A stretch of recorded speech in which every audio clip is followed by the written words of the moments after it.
Good evening and welcome to the Jinn&Tonic show on Friday, the 14th of September, 2018. And we certainly have an interesting topic. And before we get to that at all, I want to welcome in my co-panelists, Stop Spamming, and Steve from Speaker's Corner. How are you guys? Hi, well. Hi, Rob. We have certainly got something interesting tonight. It's talking about Islamic prayers in the streets. And I promise you that we decided on this topic a couple of days ago, and a video surfaced. I'm guessing it's today. Steve, you'll know more on the specific dates. Yeah, it all happened this afternoon. All happened this afternoon. And so we're going to get to that a little bit later on in the show. And if you are not shocked, whether you're Muslim or non-Muslim, then I do have to question your morality, your empathy, your humanity when you see what happens here in this particular video. I put it in the link. I'll put it here again for those who want to go and have a quick look. We will be bringing it up, hopefully. Whoops, what's happened there? Somehow I can't paste the link in there now.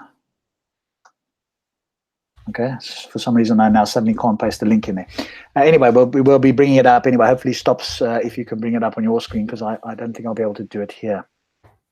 The video, you mean? Yes. I'll post the link here anyway so that you can grab it. No, I've got it. You got it? Yeah, I'll just put it in here. Cool. Steve, when last were you at Speaker's Corner, by the way? You weren't there on Sunday, were you? Oh, yeah, no, last yes, weekend, last Sunday I was there. Yes, you were, because I came and spoke to you. Okay, I've had a long, full-on day. I've literally walked in from work now. So, yes, my brain will catch up with time. So on that note, shall we get into a few crazy comments just to set us up for the show? If you're ready there, Stops.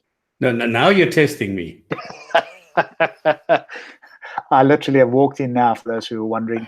I would normally do crazy comments, but I haven't had an opportunity. It's been pretty hectic this week. Because now I can't grab the video. Video or stuff? Okay, is the comments below the video? Crazy comments. Where do I start? Okay, this is. Are you going to share your screen? Or? Yeah,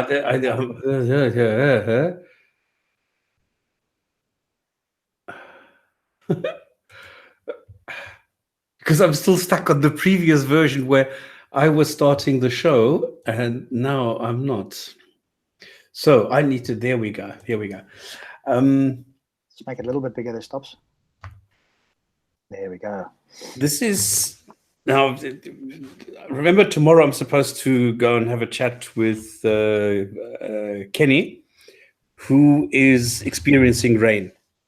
And he's now, I don't know, saying that this is all very terrible and he doesn't even know if it can happen. But he tried getting out of it. I mean, remember he dropped me a couple of weeks ago when he said, well, let's have a chat and we're going to do it on this and this date and blah, blah, blah. And I had everything set up and who didn't pitch was Kenny. And now again, I just left it because I don't really care about this. But then he says, no, I want to debate you because I am self something, blah, blah, blah. And I said, well, okay, cool. And now he's pumping himself up and he's going things like, I have that handhold gripped firmly and I am not letting go. I trust in Allah and the truth of Islam humbly. I do not rely upon myself. You know, this is a dig at me because I'm saying I don't need any gods and he needs a God. So I am more confident than by Allah the truth will be revealed, but you see yourself as self-sufficient. You won't have Rob or any of the others and you say you don't believe in the one who created. So you will stand alone, just we will on the day of judgment. Prepare yourself. I'm ready. Alhamdulillah, Rabbil Alameen, Islam is the answer. Okay.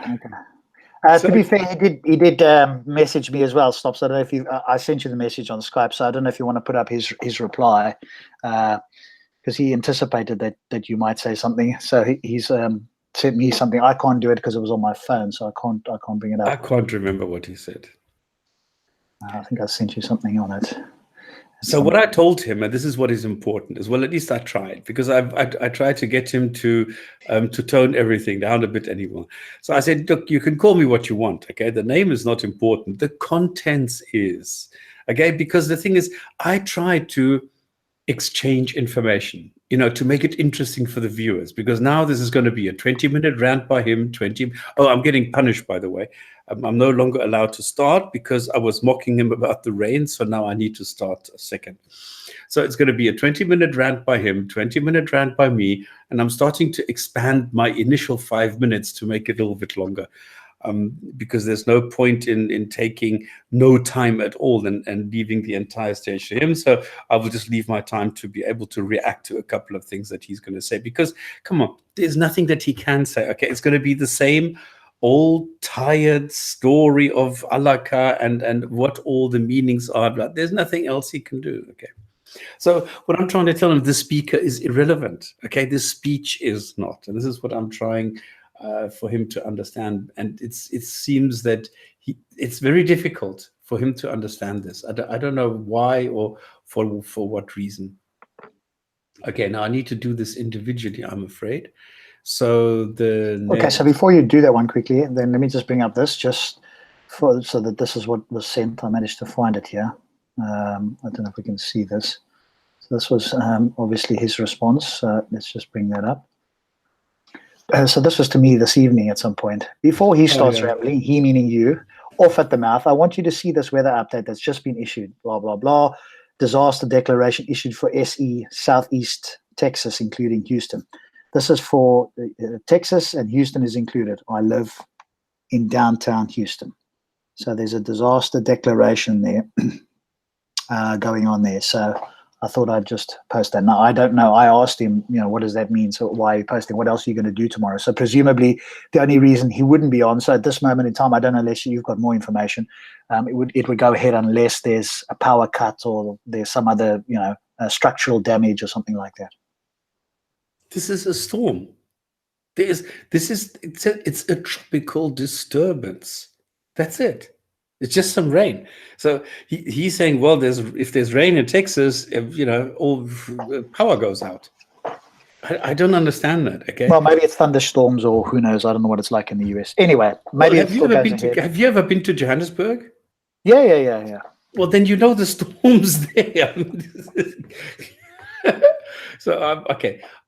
All right, moving on anyway. That's fine. I said to him, well, then, I remember the Christian governor or whatever he was in Texas calling for a prayer meeting.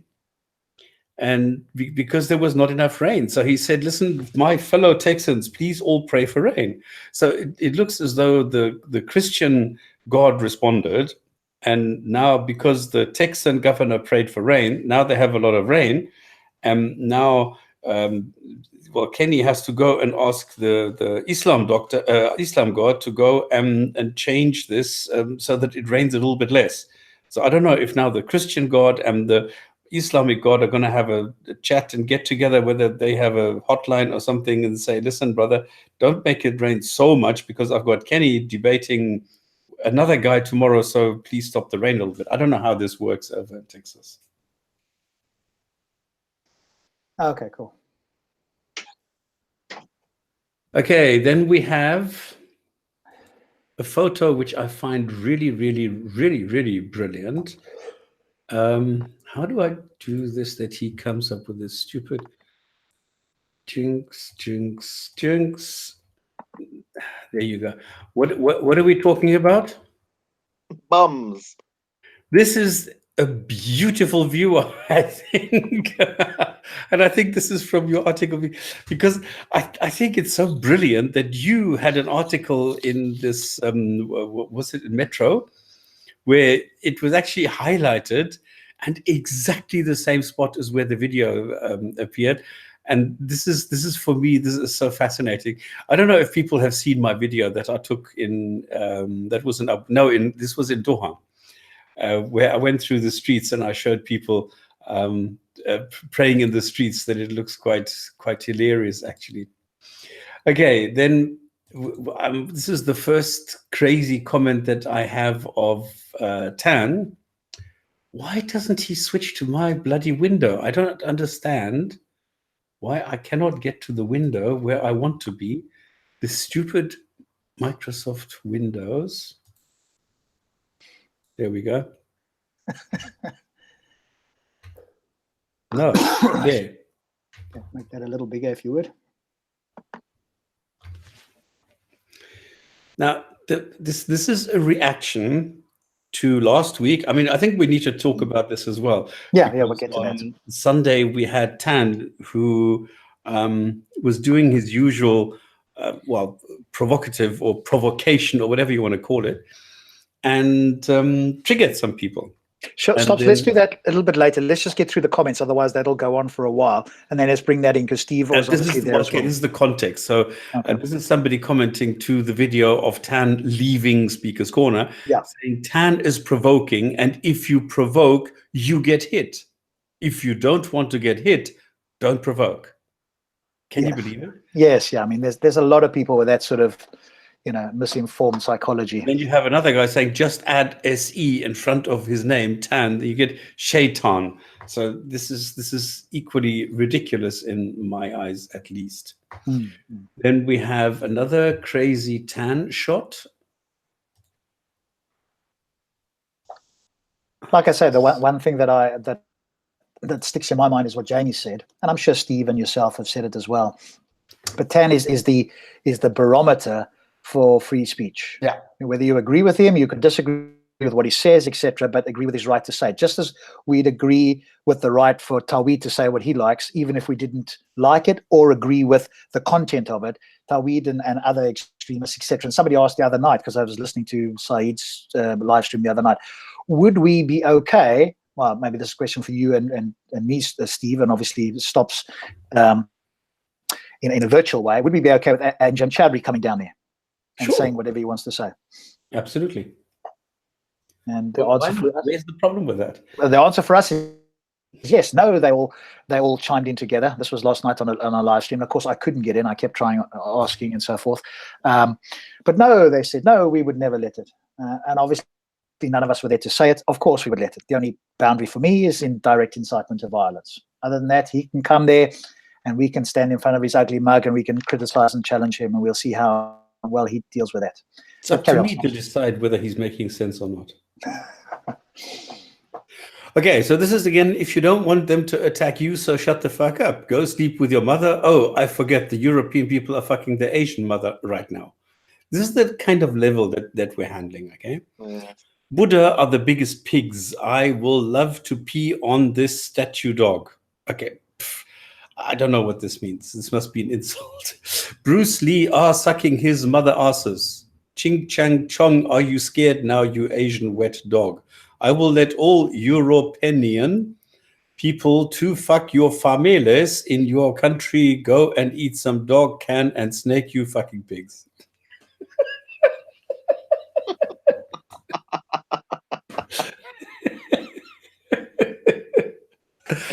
And then Asian pussy,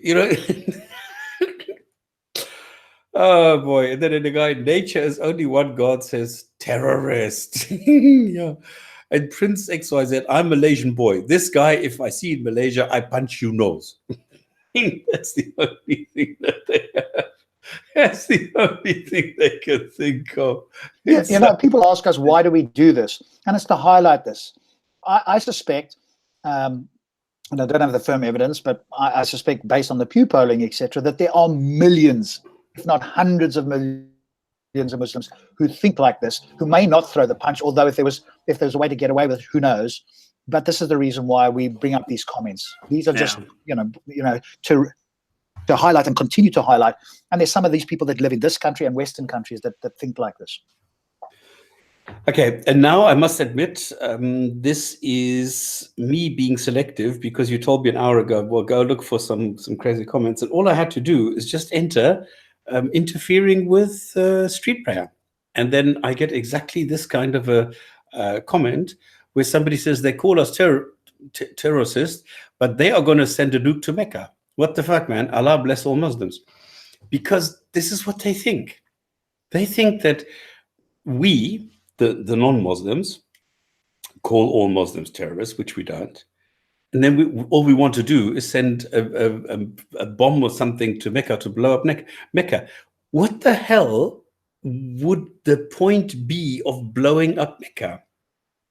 I mean, all I would do is I would create a martyrdom or something that where people will say, you see, we are being persecuted and therefore Islam is right, I would cause the exact opposite. And people don't think. They think that, you know, just violence is okay and this is the be-all, end-all for everything. Just send a nuke to Mecca. Who in their right mind would think something like this? This is childish. This is so unthinking. I can't believe it. Everything that I read here is all one single knee-jerk reaction. It's quite strange. The same thing is the case with this one.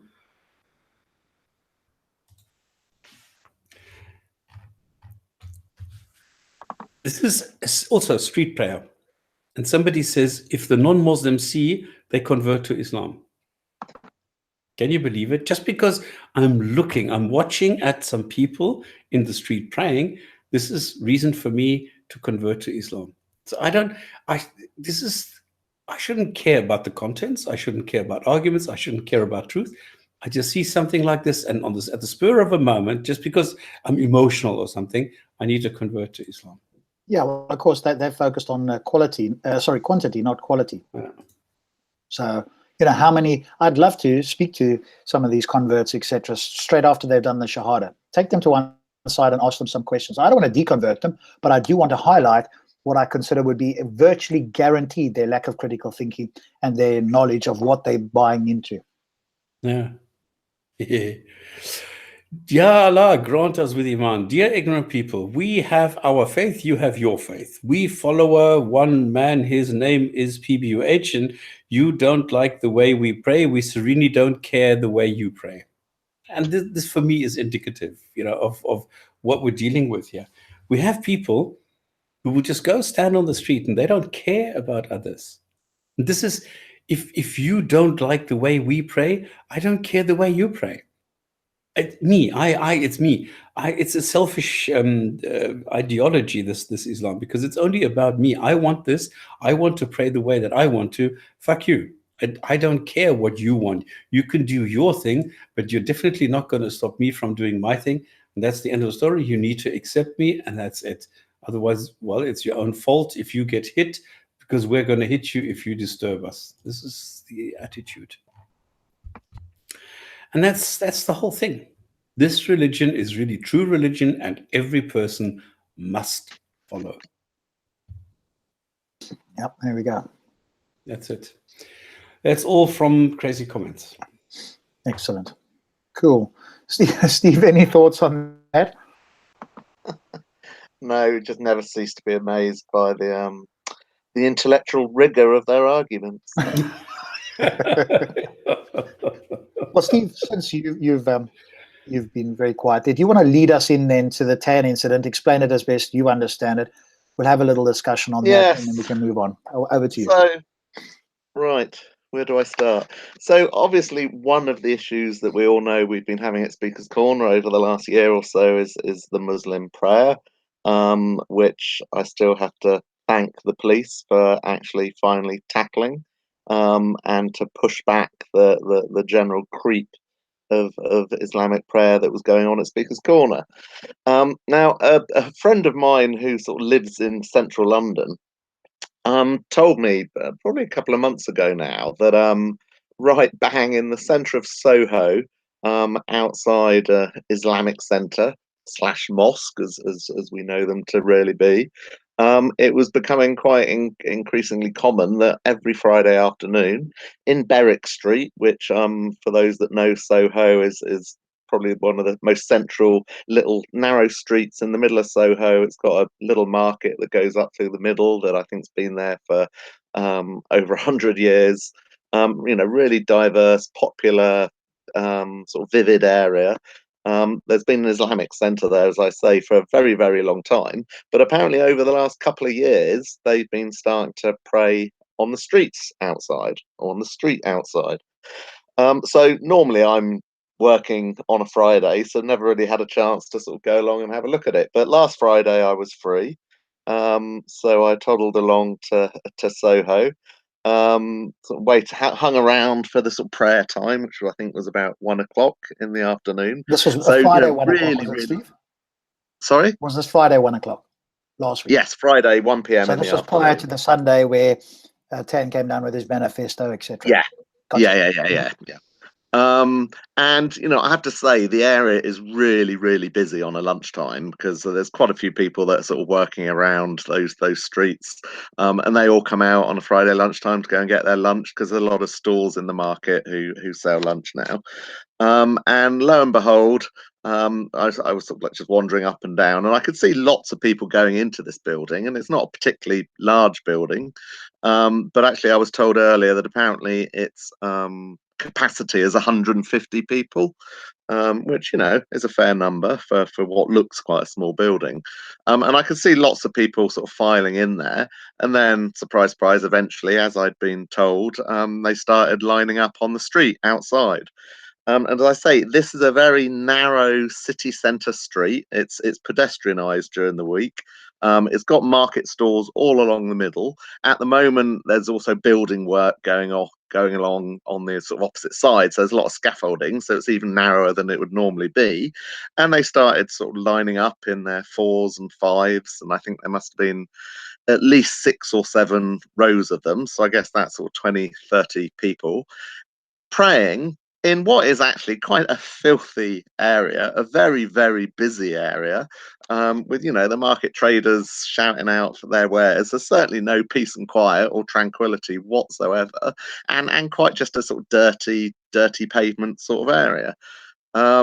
So I sort of after that experience, I sort of went home and sort of looked into it a bit more, and spoke to the friend that first told me about it, and I wasn't really aware of this, and I probably should have been, but apparently it's becoming increasingly common practice in multiple sites all across London. And I suspect in many other towns and cities across Britain, and just a cursory sort of search on Google and look through the news, you can see it's going on across Europe as well. I think we're aware of it going on in certain locations in France, where there's been quite a lot of press about large numbers of people, Muslims, praying out in public. And what I didn't know, but sort of this research I'd sort of discovered that actually Paris, or I think it was specifically Paris, actually made this activity unlawful sometime in 2016 from memory. But of course, who are the Muslim community to ever obey any laws? So they sort of basically carried on, and it popped up in other locations. And there's been sort of a handful of locations where it's really become quite significant, and there's been quite a lot of outrage and media coverage of it in France. And in But Russia. obviously, in Britain, we don't even have any legislation that specifically outlaws it. So as I say, back to sort of Soho last Friday, they were sort of pretty much nearly blocking the entire street. There was one sort of narrow space between them and the market stalls, but obviously these market stalls have got customers coming up and buying stuff. So really, really, really squashed and overcrowded and blocked. And as we'll come on today, if an ambulance ever wanted to get through, or police, or a real health and safety access issue going on. So I'll pause there if either of you want to come in on anything on that. Well, I'm showing this in the background where you can see the Muslims praying in the background in front of this Islamic center, which is in white. It says on the Islamic center, which you can't read, but this is exactly the spot. Yeah. So my friend that lives in central London, I understand that the issue has been raised with the Islamic Centre, and apparently the man of the centre has sort of kind of said, oh yes, it's the either denied that they're, well, I'm not sure if he denied that they're from the mosque, but basically said there was nothing he can do. So, I find it hard to believe that the attendees of a mosque would pay no heedance to what their own imam is telling them to do.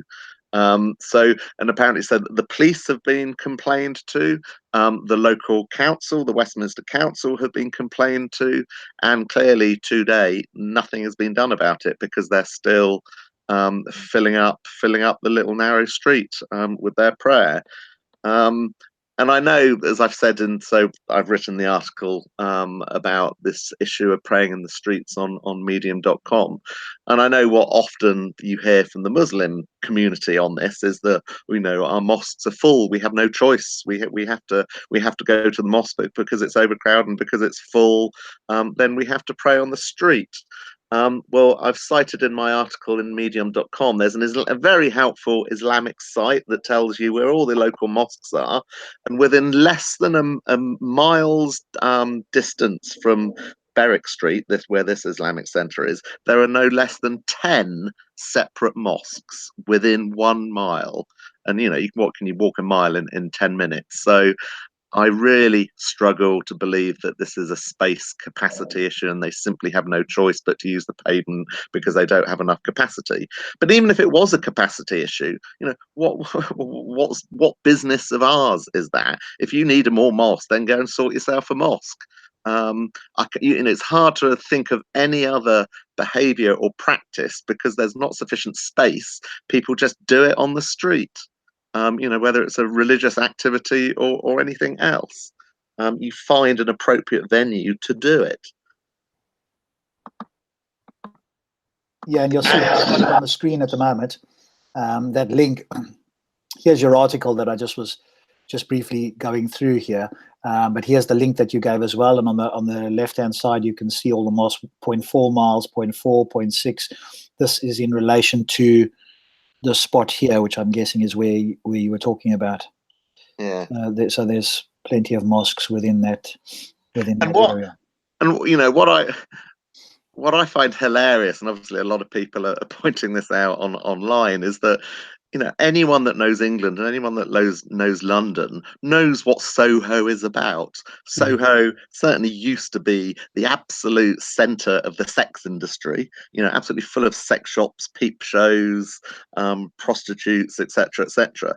That's been cleaned up to a certain extent, but there's still a lot of sex shops there. But what it's now absolutely notorious for, it's the gay epicenter of the country. It's absolutely full of gay bars and gay nightclubs and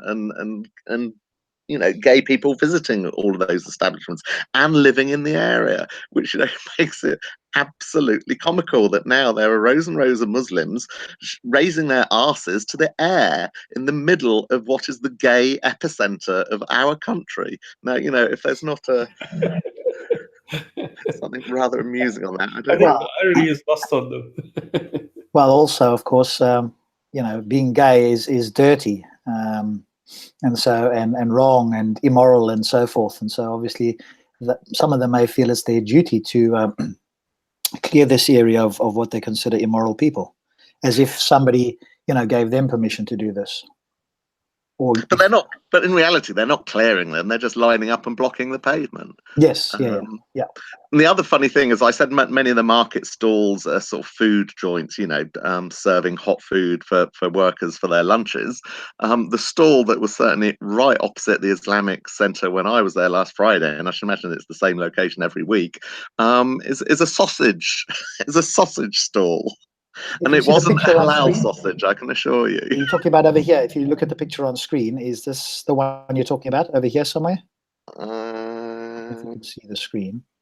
This is Berwick Street, so this is in Soho. That photo you're using there isn't a photo from last Friday. That's a photo from a few months ago. Yes. Okay. So maybe they've changed who sets up. Yeah. So basically, where that green sort of trolley is. Yes.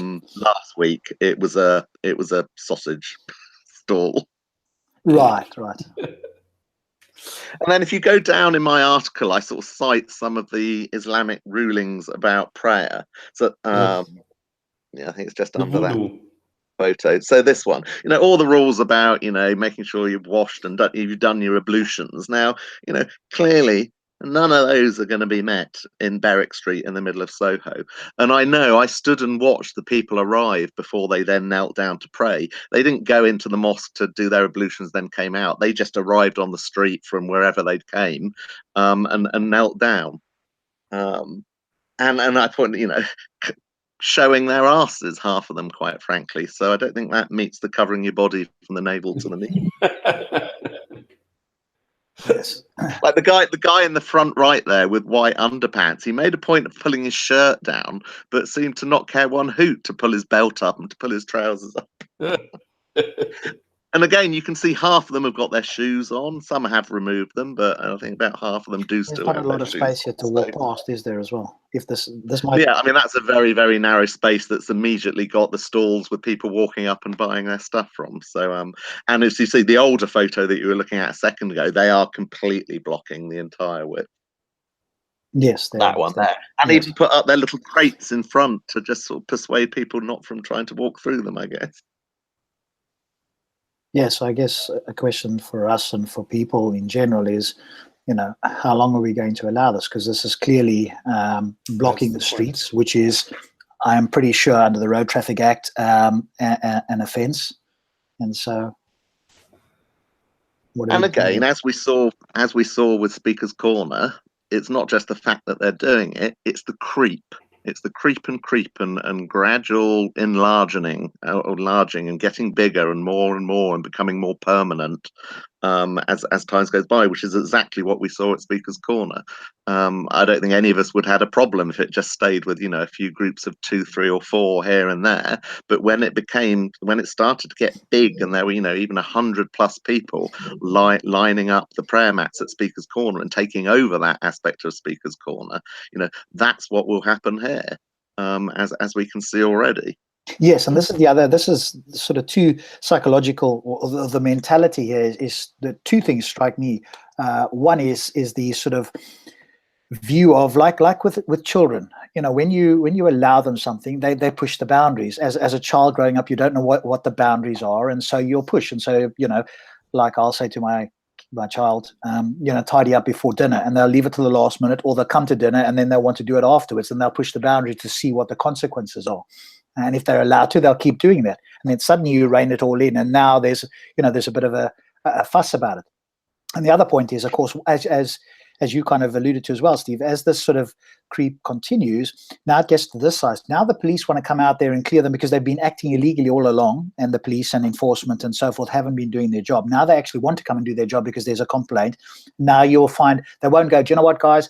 We apologize. We know we were wrong. We were just doing this until you guys came and pushed us away. There will be resistance, pushback at the very least to staying there, because And the other point I noticed before they actually started to pray outside, I noticed in the door of the Islamic Centre there's a little note pinned up, and I thought, well, that's interesting. I wonder what that's got to say.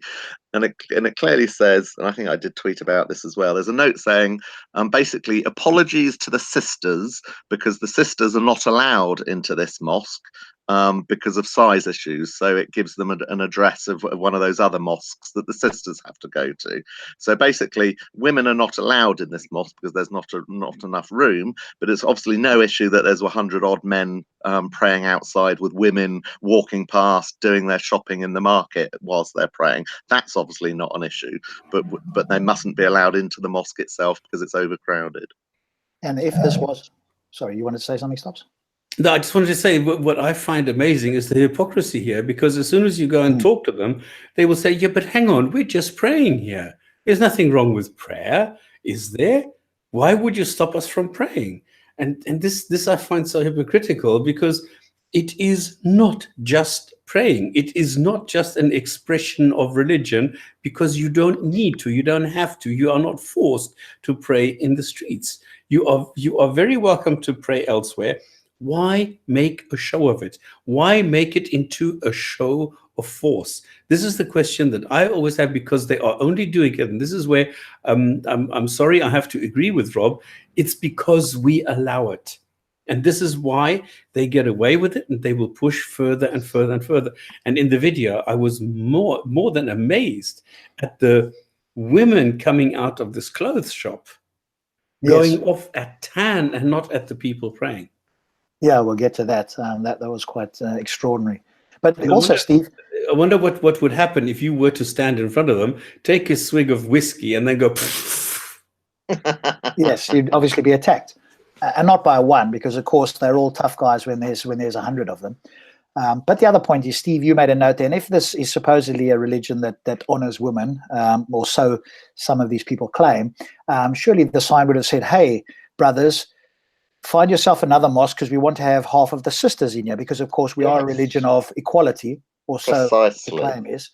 But of course, you know, these facades are often dropped when nobody's looking, and so they will, you know, revert to how Muhammad behaved and so forth. But when you go down to Speaker's Corner, hey, we did more for women than anybody ever has. I mean, this is sort of hijabs and other people's rhetoric, and strangely, people take that seriously. Yeah, no, as you say, clearly another bit of evidence that this is not a religion that's equal for women. If it was, precisely as you just said, Rob, they would allocate half of this building to women. And looking at the structure of the building, it's a very narrow building. So clearly they're using the space on multiple floors. I think there's 4 levels from memory. So, you know, how easy would that be to say, right, the top 2 floors are for the sisters and the bottom 2 floors for the brothers? It would be incredibly easy. But no, the sisters are the second-class citizens. This is for us men. You go and find yourself another one. So, okay, so obviously going on with your story though, Steve, so you've obviously done this article, and this came out, let me just see, when did you publish it? This came out a couple of days ago. So that was before Sunday, right? So that would have been whatever the date was. Or no, that was after Sunday. It was after Sunday. No, I think it came out after Sunday, Yeah. Okay, and so obviously you went away from this. This was prior to Sunday. You did the research. You obviously typed up this thing, and it was only published after Sunday. Yeah. But you were in the park on Sunday, and so we'll just finish off, because your story was sort of, I think, leading towards, you know, although maybe not entirely related, but maybe it is, you know, going towards the Tan incident, and then we'll just bring it back to, you know, the rest of this. Yeah, so the incident today. So basically, Tan. Not today. Sorry, Steve. We're talking about Sunday. You want to talk about that first? Yeah. Okay. So I understand. Sorry, I see where you've gone. Then you were going leading into what happened today. All right, let's do it that way, and then we can always talk about Tan on Speaker's Corner on Sunday. So, because to be honest, obviously there's some similarities, but they are fairly unconnected events. I would say Sunday to what happened this afternoon. I thought I was talking about, you know, Tan on Sunday at Speaker's Corner, so I wasn't clear there, and obviously you thought I was talking about Tan today. Gotcha. So Tan took it upon himself to go along and visit Berwick Street today, and he obviously took Amy along with him to well, I assume that was planned. I can't imagine it was by chance. So she was there to film the situation. I'm sure most people have now read or seen Amy's live streaming. So basically, Amy was live streaming. Well, let me run in the background. Yeah, let's play a little bit of it here, Steve. If we can. So while you bring that up, Amy, I'm sorry, Tan was kind of standing. Are you linking? Where are you linking now? There'll be the YouTube video that. Because I'm running the YouTube video now. Yes, yeah, that's fine, but I'm not hearing any sound on it though. No, I switched off the sound. Oh, okay. So, all right. Okay, so here it is. So let's just go back a little bit then. Wait. Oh, okay. Yeah, because there's a lot of chaos. There's a lot of, because they slapped the camera out of Amy's hand. But stop. Go back to the beginning, because we want to see the part as well where water was thrown on Tan. So if you just go back to the very beginning there. It wasn't water. It was holy liquor. Tango. Oh, right. Okay. Now he's just sitting in front, doing his meditation. And now the people from the shop come out and slam everything that he's got in front of him, which is a can of Tango. Yeah, there's one woman from the shop that's adjacent to the Islamic Centre who took particular umbrage to what. Yes, that's the one with short dark hair, with what Tan was doing. And then I think we'll see here that she throws whatever it is, the water over him or on him. Or well, no, so basically he was praying to his can of Tango, and she snatched it, obviously opened it and threw it over him. But he didn't react at all. He just, I admire him for his serenity. Yes. That guy that went past now, here we go. So this guy literally picks him up. This is assault. So that's assault. This is Amy, by the way, who's filming. So this is based Amy who's filming. And she's sort of, telling him, I can't remember the exact wording, but basically that this is the religion of peace and so on and so forth. And you'll see now, it's not clear from the video, but it's likely that it was this fella in the blue top that struck Amy, because you can see he pushes her camera away, and if you go and listen to the video, he says stop filming or some words to that effect. Yeah. And so now he's pushing. So he's clearly a Muslim of some kind. And there we go. So now she's been hit in the face. She's now lying on the ground. You don't hear anything not yet, Rob. This is the first time. This is just the phone. No, it hasn't got No, that bit yet. No, this is not just the phone. She's been hit here. The phone was earlier on. Stops. The phone went down the first time when the woman from the shop came out. Okay, then I missed it, because I remember there was twice. Yes, correct. So this is the second time. She's now out here. You won't hear much here, and eventually, if you fast forward it a bit, you'll get to a part where she turns the camera to face her, and you can see she's sort of in a state of shock, and you can see virtually all the passerbys walking past. And there's a Muslim even taking a video of her. Yes, there was that, and later on, there's a guy standing over her. So there she's been hit on the side of the face, on the left-hand side. You can even see sort of the bulge there a little bit to the left of her left eye. So she's been hit there, and she's obviously flat. So she's sort of semi-conscious at the moment. And obviously she's taking some time. So somebody's kneeling down and speaking to her here. And then you'll see all of these people. And obviously she's looking up, and these are generally, again, all Muslims standing around here, probably in their mind thinking she got what she deserved. She wasn't doing anything other than filming, and of course she was saying that it wasn't a religion of peace or whatever the case is. So if anybody was quote unquote provocative, it was far more Tan. But as far as I can tell, nothing happened to Tan from what I can see on the video. And this guy here is a guy that said something. Again, go and listen to the video. I don't remember the exact words, but said something to her that she took umbrage with. Well, she caused it because she was recording.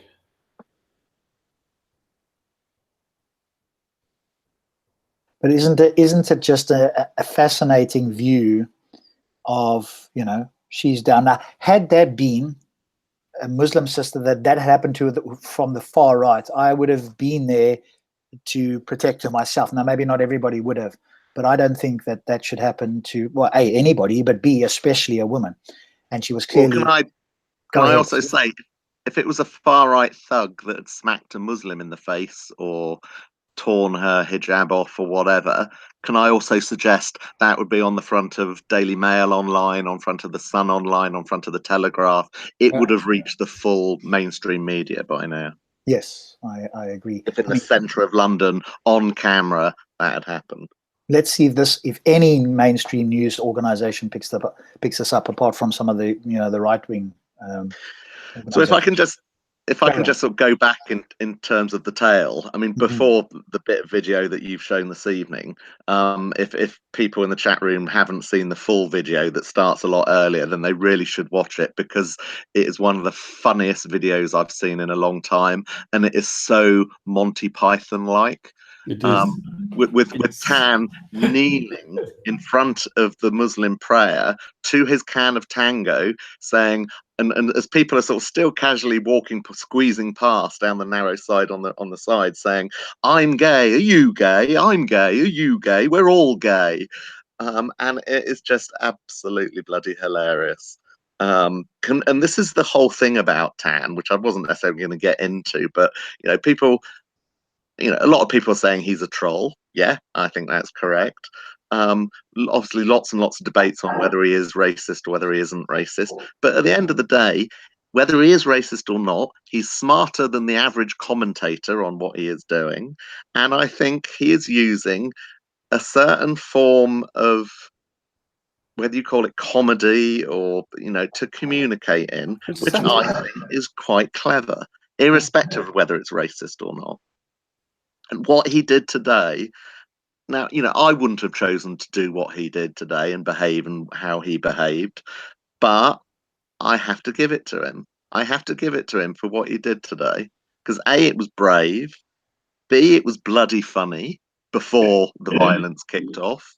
It wasn't him kicking off any violence whatsoever. It never is him kicking off any violence whatsoever. It's always the numbskulls around him that cannot take his humor, cannot take his trolling. And unfortunately, someone else got hurt because of a result of it all today. Yes. And that is very sad, because this is exactly I think the point that you are making is the most important point, and that is that Tan is using satire. He's not using violence. All he's doing his own thing. Is he being racist? I mean, if you say I am racist, if you say fuck the nigger, are you being racist? I don't know. There's nothing wrong with saying anything about it. Is he segregating? No. Is he acting in any way which will hurt anyone else? No, absolutely not. All he's saying is I am racist, and then he's using some words which maybe other races are using, absolutely, but what is wrong with that?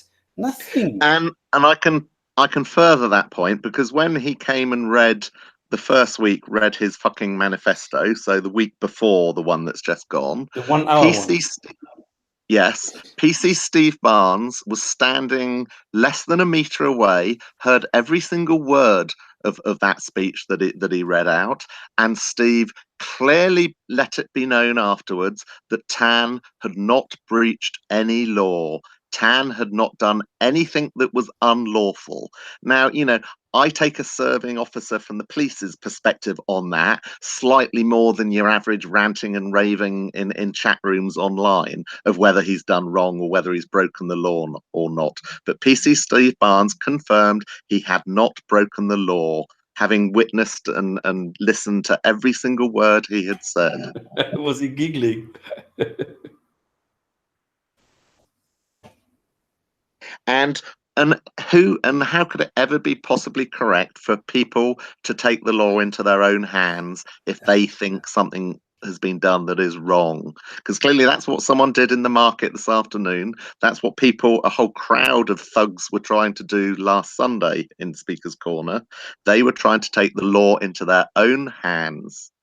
And that is not a society that I want to live in. That's not a Speaker's Corner that I want to go to, where people think they can take the law into their own hands and dish out punishment and dish out vengeance because they think they've been wronged or they think someone's done something that they shouldn't have done. That is not a society that I ever want to live in. Yes, and that's the sort of mentality of some people. And the paranoia. I mean, there's comments even being made in the chat room now that the whole bus incident last week, that was all set up, that there were MI5, there were secret agents speaking to him in his ear. Get a life, people. Get a life, people. The only reason that he was pushed onto that bus, and it's actually very clear from the video, if Steve Barnes hadn't turned up, and he was actually waylaid on another matter that was involving Amy, so he wasn't always at Tan's side as he had been previously. The other policemen were basically just trying to get Tan away from Speaker's Corner. They would have taken him, I guess, to Oxford Street if Steve Barnes had not turned up. Steve Barnes turned up, he saw the bus was there, and then he quickly redirected Tan on that empty bus. People that were speaking to Tan as he walked out the park were people that supported him. Tan was shaking hands, Tan was sharing positive words with people as he was walking out the park. I think it says a lot about all these loons' paranoia about all this nonsense conspiracy that they're coming up with. Steve, were you there at the beginning? Because I think No. what happened is that he was starting with this, fuck this, and then he went into the word nigger, and he used this, I think, and he overused it, just to make a point. But then people were because he was there with Amy and another girl, and then the people were starting to get violent. So he decided, no, hang on. I have the responsibility not only for myself, but for the two ladies as well. Let me leave. This is what it looked like to me. Okay, yeah, this is my hypothesis, that he was leaving out of his own steam, and he wanted to do that. I completely agree. That's precisely what it looked like. And no, I wasn't there at the beginning because I think basically he'd given his second speech on last week. He then went over to the cafe to get a coffee. That I think that's when it started to kick off. I wasn't there at the time. I was actually at the other side of the park, the same place that Steve Barnes was at. I saw police suddenly rushing over there, so I made my way over that, and then basically kind of was following from a distance as he was walking out the park.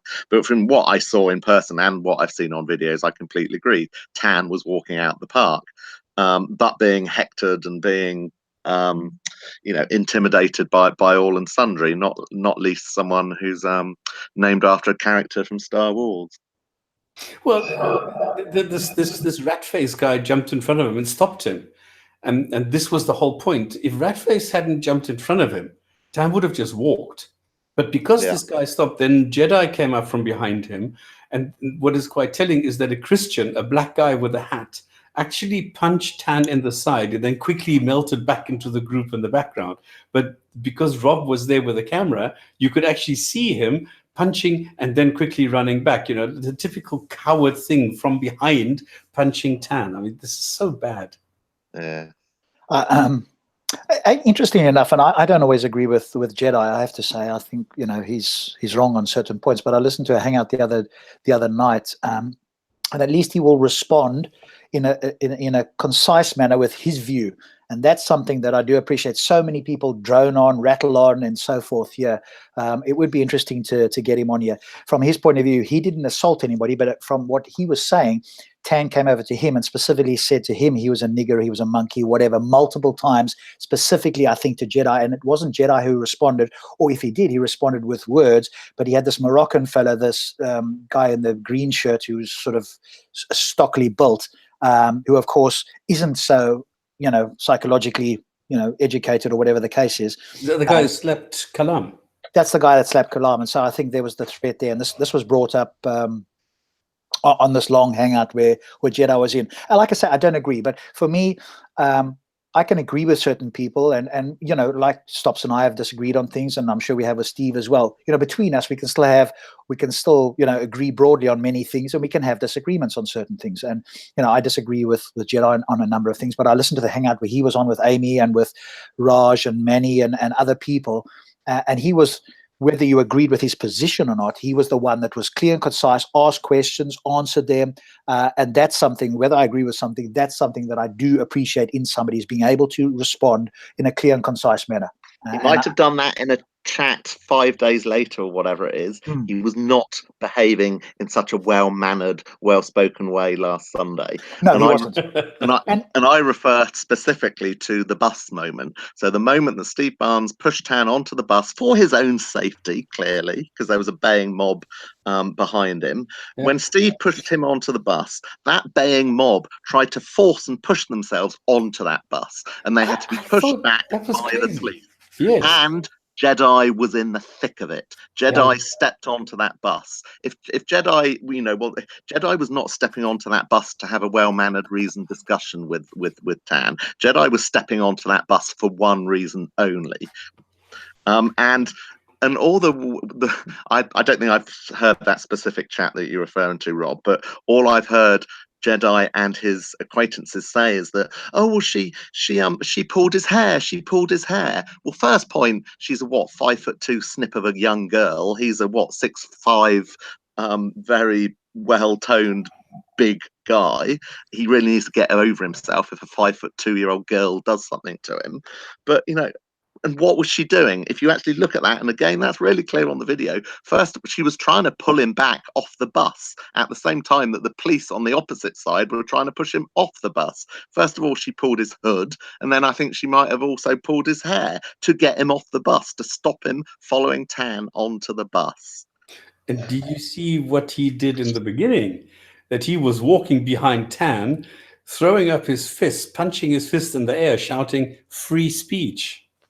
Exactly. And I'll also tell you something else he did. About an hour after all of this, he was back in the middle of Speaker's Corner, having put a mask over his face, being videoed by a camera crew, and he was performing to the camera, and it was almost like a, I don't know how you describe it, you know, after the fight rain dance. I'll probably be called racist for describing it in that way, but he was dancing and gesticulating to the camera. I really don't know any other way to describe it. It was a celebratory dance after the event. It was comical to watch. I don't know whether it's been put online anywhere, but I saw it being filmed. No, I haven't seen that, and I'm not defending Jedi in any way. I'm just commenting on the hangout I had, because he was emotionally triggered, even though he claimed he wasn't, and apparently he's apologized for that. I don't know where, and if that's on a thing, he claimed to apologize for that. This isn't about a Jedi thing anyway, although he was. But I just want to say credit where it's due. If he has done that, then good on him, and that's you know, because that although I wanted to, you know, it would have been good to have him on. If anybody have his link and they want him to, you know, and they can get him on the show, we'll happily have a conversation, because I think he will answer questions. He will, you know, whether you agree or not, it won't go into a long monologue. He won't duck and dive. That's what I noticed anyway. So that's the only thing I was saying. I'm not condoning his behavior in the park, and he himself has said, and I haven't seen it, but other than him saying it in the hangout that he apologized for that, but he is sort of loud. He seems to be a leader of the gang and all this sort of stuff, so everybody sort of looks in that direction. Can I just refer to something that's just been said in the chat that I know to be true? Allied Atheist Alliance has just said, you know, I don't believe he's racist. His best friend here is black. And I know people often scoff at people when they say, oh, I'm not racist because I've got a friend who's black. But I happen to know, and I'm not going to name him, the individual that supports Tan, that does a lot of Tan's online work, video work, social media work, is black. Is completely black, not mixed race. Is completely black. People, in fact, someone came up to me in the park on last Sunday. In fact, you might have seen I tweeted a picture of rows of cans of Tango laid out on the ground. They were supplied by a very educated, a very well-spoken black young lad who came up to me, chatted to me, spoke about his view of Tan, which was nothing but positive. He had those cans of Tango in his bag. He laid them out on the ground, and I took a photo of them and tweeted them. So, and you know, so it's not just the coconuts, the Uncle Toms, as they like to describe them, as Callum, that are completely supportive of Tan. There are oodles of people of all ethnicities out there who don't have a problem with Tan whatsoever. And if there's any common ground between them, they have at least half a brain. The ones that don't seem to have a problem with Tan seem to have a brain. The ones that do have a problem with Tan seem to be the slightly less educated ones amongst them. Draw your own conclusion. Lightly. Yeah, well, certainly it's a case of the ones that are not psychologically educated that seem to have the most problem. And yet you hear from these Muslims and others, and not just Muslims, but others as well, hey, he's a troll, don't pay him any mind. But that's like a moth going, yeah, that light over there, if I fly over there, I'll get a shock from it, but I can't help myself. And they, you know, you might have seen that cartoon once, one of the, you know, where the moth sort of just floats over it. It's like hypnotized to go in that direction. You know, so it's all very well saying that, you know, he's a troll and don't feed him, but then they go over there and feed him, and so, you know, the cycle continues, and obviously, you know, that's working for him, but not for them. And it's not, you know, none of us have to 100% agree with anyone. We don't have to 100% disagree with anyone. It's not about agreeing and supporting every single thing that Tan does, every single word that comes out of Tan's mouth. No, life is more nuanced than that. And I guess that comes down to the emotional intelligence, doesn't it? It's the psychological intelligence of people being able to say, well, I don't agree with that thing he said over there, but actually, in the main, I think he's doing the right thing. Yes, and it's one thing that I guess I'll put this to the two of yourselves, because it's one thing that I think it was Raza, the Shia Muslim, that came on one of the hangouts, was saying. He was going, well, hey, if Tan is in fact a racist, why are you guys still hanging out with him? Because if it was some other racist, we distance ourselves apparently and not speak to them ever. So what he was pointing out, maybe you could speak to this, Steve, his if he was on here, he'd be going, okay, Steve, you're a hypocrite, because if he is a racist, you're still hanging around him. Now, if somebody else claimed they were a racist, you'd want to distance yourself. So why are certain people, I'm not saying you specifically, maybe you can respond to this though, why are certain people, if in fact he is a racist, why are certain people still hanging around him if he's self-professed and they accept that he's a racist, why are they hanging around a racist? But yet, if somebody else does racist, they'll call it out and they wouldn't want to go near them. So that's the response that at least one person was giving in response to Tan himself. Well, I would respond firstly by asking a question, by saying, so why do you believe he is racist? What's your evidence for him being racist? And much of what I'm hearing about why he is clearly racist is his use of the N-word. That seems to be the point that 95% of people are focusing on, his use of the N-word. Yeah. And then I think this brings up the interesting point of, look across certain genres of music, and that N-use is being used more frequently than Tan uses that word. So in what context is it okay to use, and what context is it not okay to use? And again, I think if you actually listen to what the man's got to say, that is kind of the point he's making as well. Why are you saying this word cannot be used and it's evil and it's racist and it's beyond the pale? Yeah, go and listen to the music that you're listening to, the rap artists that you're listening to. They're using it all the effing time. Why is that okay? Where is the logic? Where is the sense in that? Well, I agree that the word, the N word, the word nigger refers to somebody from Nigeria who is black, as Gabs pointed out, who's looked into this himself. And so all you're saying is somebody is a Nigerian black. Now, they may not actually be from Nigeria, so they could, quote unquote, choose to take offense at that. But what appears to have happened, of course, is that they've been taken on a label that their forefathers or generations in the past, 100 years ago, whatever the case is, or more, it was seen then as being a racist, derogatory term, and they've held on to that. And in my view, for a martyr sort of victim status, none of them went through any of that. Anybody living today that's younger than whatever hasn't gone through any of that sort of stuff. So they've taken on this word and they've held on to it because it feels good, and it can be released at certain points to go, hey, you can't do this. But getting back to the point with Tan, somebody in the chat was saying, and I haven't seen the hangout, but apparently he himself has said he's racist. Now, whether he means he's racist or whether it's trolling, I don't know. I haven't heard that video, so I don't know. Now, if he went up to Jedi and said, nigger, monkey, whatever the case is, was he doing that specifically to try and invoke something, or does he actually believe that? And that's something that is important. The point that I would make, and I'm pretty confident that Tan would agree with this point, is that the word racist, the word racism, has been overused so much it's becoming relatively meaningless. Yeah, exactly. It's so overused. Any group of society, whether it's religious faith or whatever, is just bandied around on a whim that it has become degraded as a word, which I think is awful. I think is absolutely bad.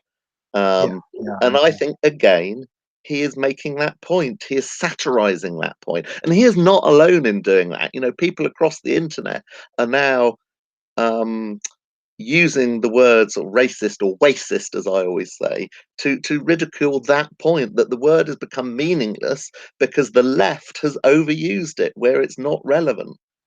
Yeah, the same as Nazi. Come on. And that's the context in which he is saying, I am a racist. What would be useful for him to do possibly is to go, to make it absolutely explicit. Hey, I'm a troll. I'm saying I'm racist to push the buttons of people. Hey, I'm going up to these people to see what the boundary is. I don't actually believe this, but this is what Does he need to say that for the stupid amongst us?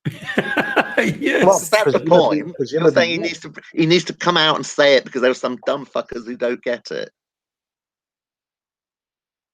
Anyway, I maintain I am racist, and I think everybody is racist to a certain degree and a certain extent. And I think that we will be for the next 300 years when races will have disappeared, and that's it. Well, we all have a cognitive bias. That's true, and even under testing, no matter how non-racist you think you are, under control conditions, it will come out. It's virtually impossible. I agree. That's my point. Race doesn't exist from a biological perspective. Race doesn't exist. I heard something really, yeah, but you know what I'm talking about. I know, but I just want to throw in. I heard something that was really fascinating to me with a sort of biology background. Apparently, Homo sapiens were actively interbreeding with Neanderthals, as our races have always interbred with one another. There is no such thing as racial purity, there's probably even no such thing as species purity, because we were interbreeding with another species, Neanderthals, in our early development. So, the whole concept of race, quite frankly, needs to be revisited. Yes, and of course, if you take it purely on skin color, then of course, what about people that have sort of, that's not on the extremes, very dark or very light? Where do they fall in? So you're right in that sense. People have just generally broadly given, either taken on a label themselves or given somebody else the label of white, black, Asian, whatever the case is. And my personal view, to put all the racist nonsense that's aligned at me from occasions to bed, the sooner we as a species are all cappuccino coloured, the better. Because then there will be less reason for people to look at someone else and say, oh, you're different, I don't like you. So absolutely my firm belief, I have no allegiance to my ethnicity whatsoever. The sooner the entire population of human beings on this planet are all the same cappuccino color, the better, in my view. That's exactly what I'm watching, what I'm observing, is because a friend of my parents had sex with a black guy, and her daughter, which she had when she was very young, had a daughter who had sex very young with, and this was all with white people. So now the daughter, who is now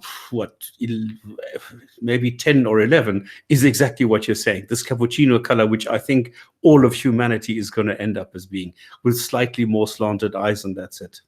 But Thomas Watved, or however you pronounce that, is saying, I don't want to be cappuccino. You won't be, but your great, great, great, great grandchildren will be, and the world will be a better place for it. Exactly. Your ethnicity, your color, whatever you want to classify yourself, will never change. It happens through breeding, through multiple generations, and we will all end up converging in one way. There, Andy Riley saying, Steve, I'm blacking up now. Andy from Speaker's Corner. But isn't it interesting? If you look and you ask most Europeans what sort of color do they like, they don't like the very pasty white. They like a bit of a tan, don't they? They don't want to go too dark, and they don't want to be too white. So they will kind of want the in between, and that seems to be what at least some people want as well. I mean, if you look at Michael Jackson, he didn't want to be dark; he wanted to be. Well, no, yeah, you're completely correct. Huge swathes of white population love lying under the sun. They pay money to lie under sunbeds because they want to get darker. Huge swathes of Asian populations, and I think some Africans, want to be paler. They pay money to bleach their skin. It's cooler to be paler. So everyone is trying, actually, consciously, to go into this central direction. Somebody's asking, James is asking, James, if you want to join, let me know. Just hit me up on Facebook. Why does Steve believe that the whole world will become like London or New York? Most of the world doesn't get a large degree of immigration. I think you're talking more about skin color as opposed to, just that the interbreeding will happen automatically regardless of where you are. Exactly. And I'm not talking about culture or practices or anything like that. They should all continue. All I'm talking about is the color of our skin. What is vitiligo? I've never heard of that. Who? Oh, it's vitiligo. It's where if you're black, if you've got a congenital disease, that you have white patches of skin. Oh, okay. Okay, I want to bring in some more panelists. I mean, if there's anything more to be said, well, let's just finish off, because I did say to people who are waiting to join us that I bring people in after the topic. So, I mean, the main topic, obviously, we've covered tan. We've sort of gone off slightly on skin color and race and so forth. And we've talked a little bit about what happened on Sunday last week. We've shown the video. So, thoughts from the panel before we get everybody else in on the praying in the street, the Islamic prayer in the street. Go ahead, Steve. I mean, you wrote a long article, so maybe you can give a summary of your position, both here in the UK and elsewhere. I think it's not for practical reasons. It's not because they don't have enough space. It's not because prayer is so important to them. I think, along with everything else, it's my way will be enforced in your society. I will do what I want, when I want, irrespective of the practices, of the regulations, of the law that are in place for your country. And as Stop said earlier, we have to start stopping this, because it's a slippery slope. They're currently 5% of our population, and already our streets are getting full with them praying. Our school dinners are full of halal options. We have to start pushing back on this if we value anything that's important about our society, our rules, our regulations, and our ways. And it's not that we can't accept other people and that we can, or that we cannot accept any form of diversity on anything. This is one community who wants to enforce themselves on us in as public and as strong and powerful way as they can. That's what this comes down to. And Steve, before you're accused of being the Islamophobe from hell, presumably you have Muslim friends. This doesn't apply to all Muslims, or does it? Or what's your view? Just to clarify from that point of view. Well, if anything, it applies. My point, my biggest thing is with British authorities that allow it to happen. Most British Muslims don't want to pray in the middle of Soho or in the middle of any other town centre. Most Muslims don't want all school menus to be halal. We are not talking about all or most. We're talking about the particularly vocal ones and our soft, pathetic leaders that just placate them. Our soft, pathetic left-wing leaders who think, oh, that's what you need to do to protect community cohesion. No, you don't. If you continue doing what you're doing now, that's what will prevent community cohesion. Yes, so I would agree with you.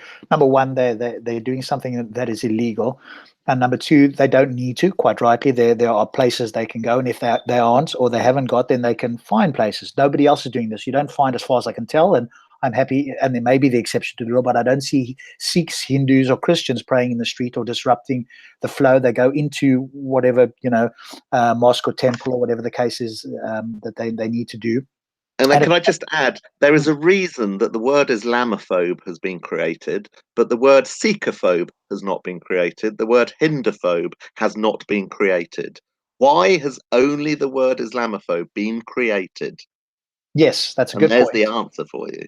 Correct. That's a good point. Sikhs are not trying to enforce their ways in a way that breaches or breaks our law. Neither are Hindus. Neither are the vast majority of religions. There is one religion that is, which is why the word Islamophobe has been created by them to try and silence any pushback on what they're trying to do. Sikhs are not trying to push on our society, so therefore they've not needed to create the word Sikhophobia. Yeah, it's a victim, a martyr slash mentality that some people have, not all, but certainly some have. And of course, this word plays perfectly into this, because while it's a minority, they can play this victim card once it becomes the majority. And if they can get into power or authority, then of course the tables are turned quite significantly, and you don't see the sort of freedoms given to other people with different worldviews in any Muslim majority or Muslim ruled country anywhere, as far as I can tell. And even the Indonesia and these that are held up as supposedly moderate, if you go and look at statistics in various places where there's a strong Muslim majority, it's not as peaceful and as wonderful as people want to make out. So I think from my point of view, I think we'll be in agreement here, and we'll get other panelists on shortly. Then we'll see if anybody wants to argue the point.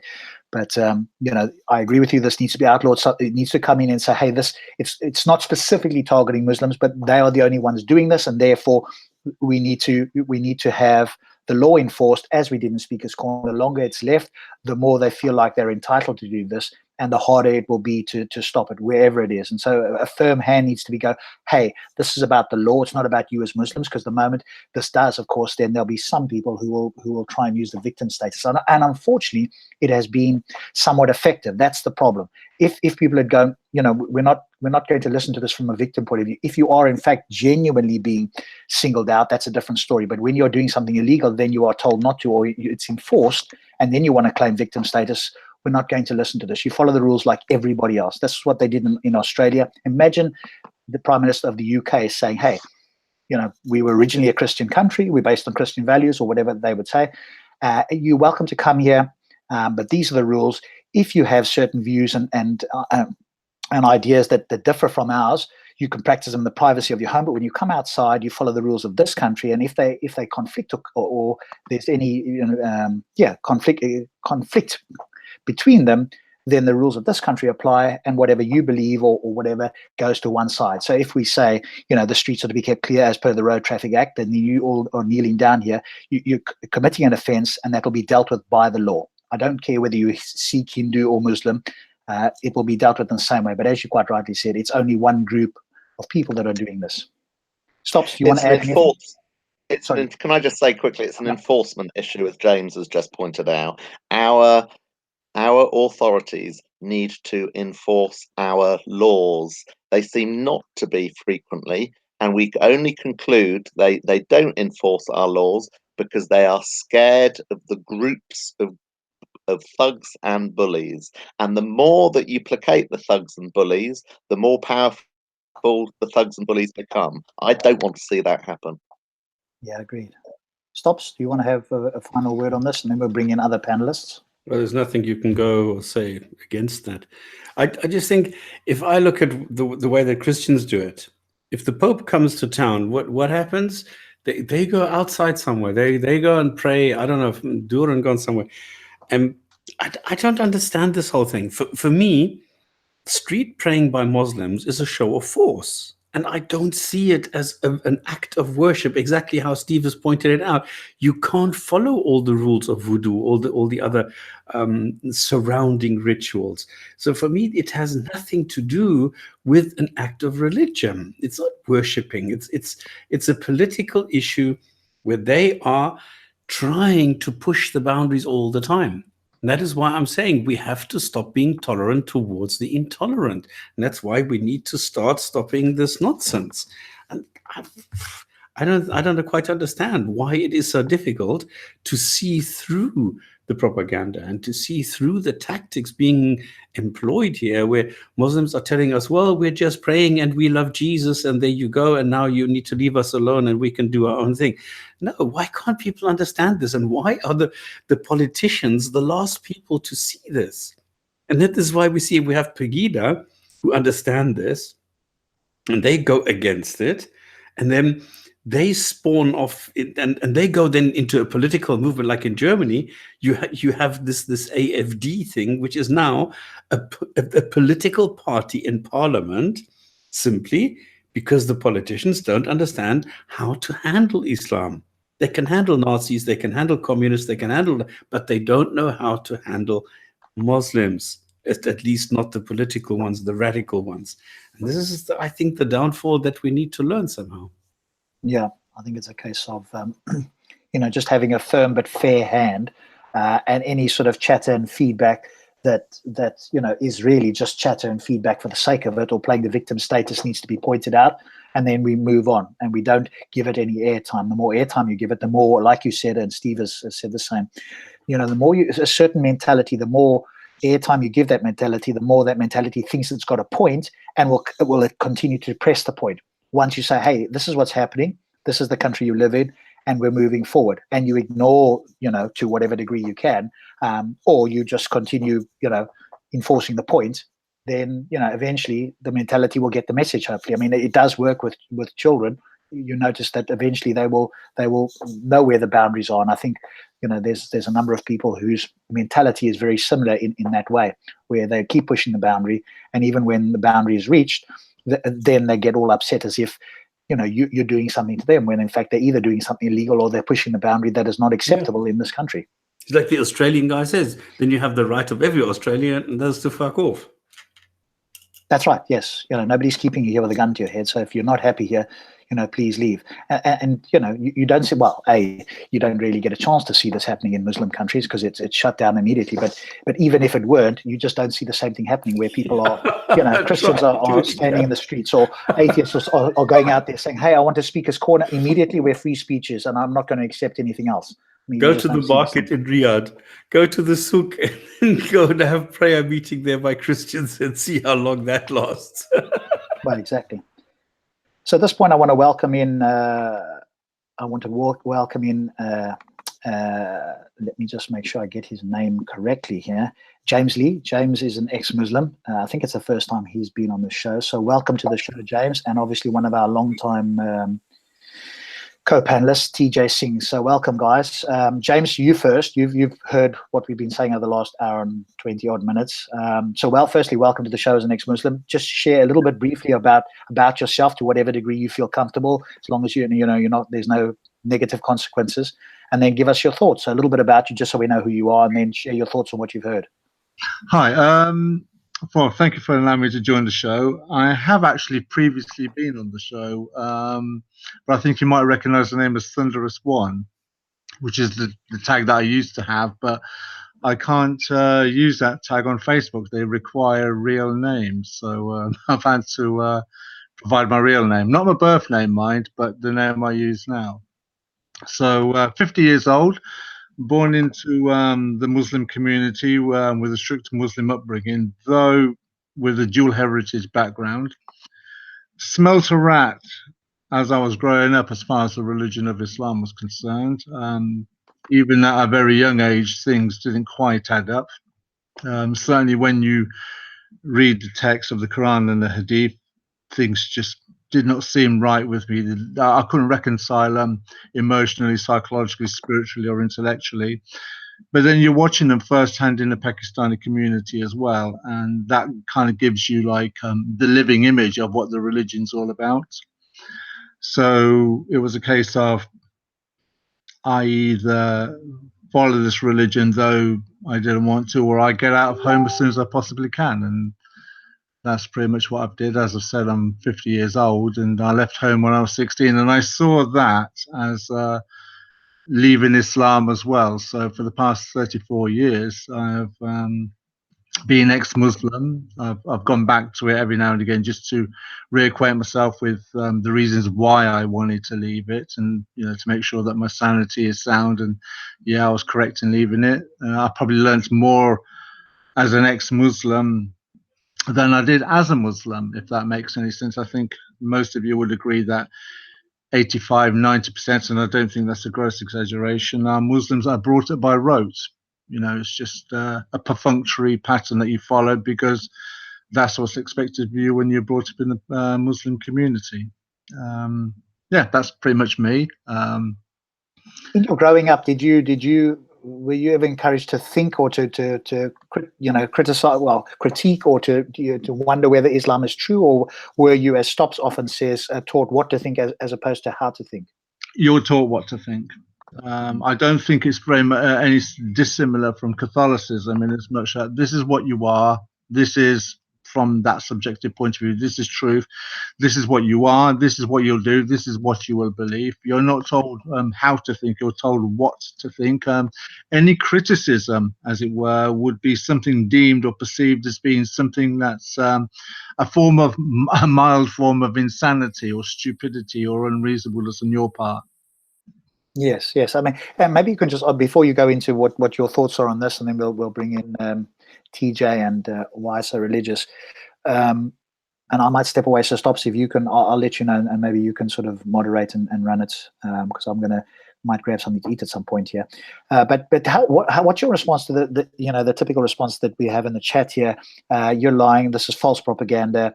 An ex-Muslim was never really a Muslim, and then somebody attesting you recite the Fatiha. What is your response? Because I'm guessing you've had this. You were never really a Muslim, and hey, the moment we can find a mistake that you either can't recite the Fatiha or some other quote unquote test thing, well, now we show that you weren't really a Muslim. What's your response to that sort of thing?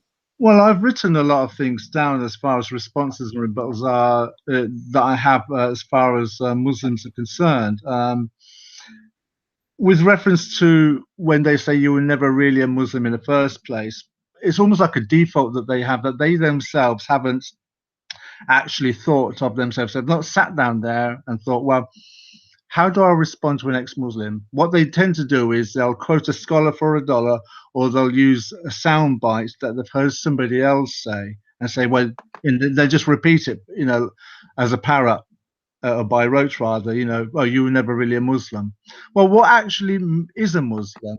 I would turn around normally, well, how would you know? How would you prove it? Are you just saying that I'm an ex-Muslim because I don't accept what you say, because from your perspective it's truth, and therefore by implication me saying I'm an ex-Muslim, that's challenging your narrative and you can't accept that. So your default is, well, I could never have understood it from your perspective or to any depth because I've rejected it. And that never seems to sit right with me, because if you're using that line with the religion of Islam, well, surely if anybody leaves their religion and joins Islam, you must consider that from their perspective too as well. Yes, there's sometimes a double standard. You've got to understand. You know, some apologists say, "Hey, you've got to understand Arabic in order to critique the Quran, etc." But all those people that don't understand Arabic that have become Muslims, well, that's all okay. You know, so they have, like, you know, I mean, the list of things I've collected over the years are, you know, like the Quran you quote is a poor translation. The Quran you'll quote is 5% accurate, which means then by implication that 95% of it is inaccurate. The Hadith you used this week, the Hadith you use is false. The Hadith, my favorite one is, you know, you've taken it out of context, or have you learned Arabic? Islam can only be understood in Arabic. You know, then you get you know, that do you read classical Arabic? You know, you hate Islam, you're a Islamophobe, you've been brainwashed, you're a Zionist, you're a right-wing racist, you're an Illuminati, you were never really a Muslim, you never allowed Islam to go into your heart, you learned Islam from the wrong scholars, you didn't offer Salah, you know, 5 times a day, you get your you get your Islam from Google, and you're a Western foreign policy supporter. So, you know, they'll kind of brand you with sort of sound bites and petty little insults. But the irony is that when I start quoting the Quran, then you get something different. And some of my favorite quotes that I'll use as to why I don't accept Islam, for example, would be the chapter 18 Dhul Qarnayn account. And I'm not wanting to go too much into it because, you know, I can spend a couple of hours just dissecting that alone. But the giant iron wall would be the greatest industrial event in the history of human building. No, you know, when you consider the logistics of finding and locating and mining all the iron ore and copper to build a wall between 2 mountains, the wall will still be there. So where's the wall? Then you have things like, you know, the splitting of the moon. Well, that would be the greatest celestial event since the creation of the universe. Yet no one outside of the Quran quotes it or mentions it. You know, you don't have Jews, you don't have Christians, you don't have pagans, Romans, Indians, Africans, anybody mentioning this great celestial event. So it's things like this that really show that the Muslim who wants to brand me in you know, you never really were a Muslim, it actually just shows how weak their understanding of Islam is. Okay, so in brief, if you could, why am I hearing myself? I can hear myself here. Is that somebody else has opened there? I don't know what's going on. In brief, then, just give us a few thoughts on what you've heard tonight, and then I want to bring in TJ and then Why So Religious, and obviously Stops and Steve, you guys jump in. So I think there were a couple of points that I thought were quite interesting. One of them was that that Islam is like a child that pushes the boundaries. That I thought was quite an accurate, you know, if you like, conclusion to the way that you see Islam behaving in the world today. It's not one that's unique to England either. This is a global phenomenon, and it's happening all around the world. You've only got to read the media of Australia, China, you know, many countries in Europe, America, South America, wherever this malignant disease spreads itself, the same boundaries are being pushed by that tolerant society. So I thought that was quite a succinct account of the way that Islam behaves. And as far as the prayer outside the mosque and the incident there is concerned, well, Muslims, for me, I always go to, not wanting to go off topic, but I always think to myself, in 1988, when I left Islam, if you like, in 1985, 86. In 1988, you had Salman Rushdie writing the Satanic Verses. And always for me, I use that as my point of reference as to that's where the world should have woke up to Islam. That's when you saw Islam. It showed you the belligerent nature of this religion, the intolerant nature of the religion, but also it also showed that there's a fabric, an underground network, a structure that is not just local, but international. And what you're seeing today is a greater extent of that. Good. Thank you very much. TJ, your thoughts, and then we'll bring in Wiser. And guys, let's try and keep it. I did want James to have a little bit because I didn't remember him being on, but let's try and keep it a little bit more concise. Try and time yourselves to a minute or less so that we can all have a conversation. Otherwise, it becomes, a bit long. So, TJ, over to you.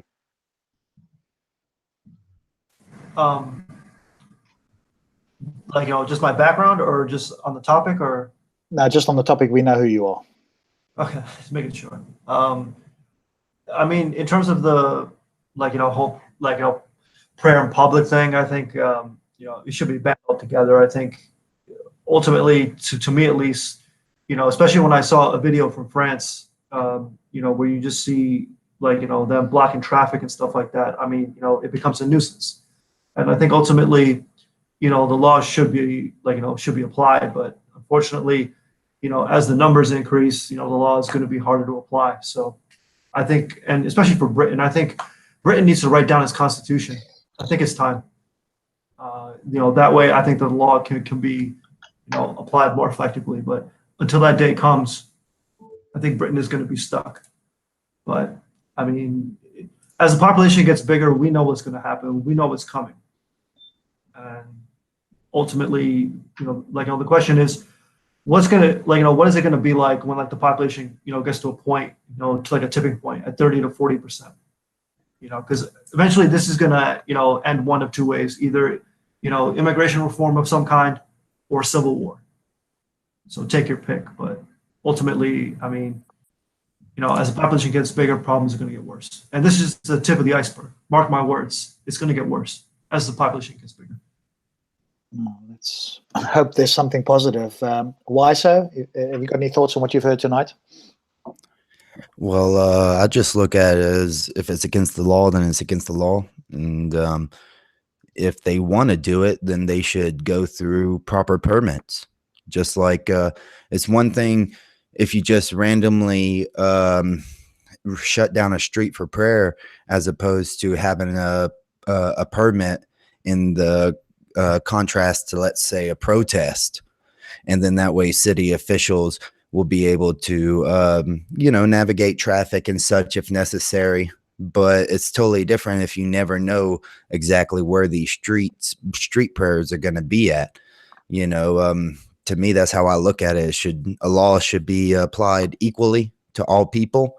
And I look at these prayers similar to protest, and they should apply for permits so that emergency vehicles and police and the community altogether can be prepared for that. So you're saying they should be allowed to, as long as they have a permit? So it's like any other festival?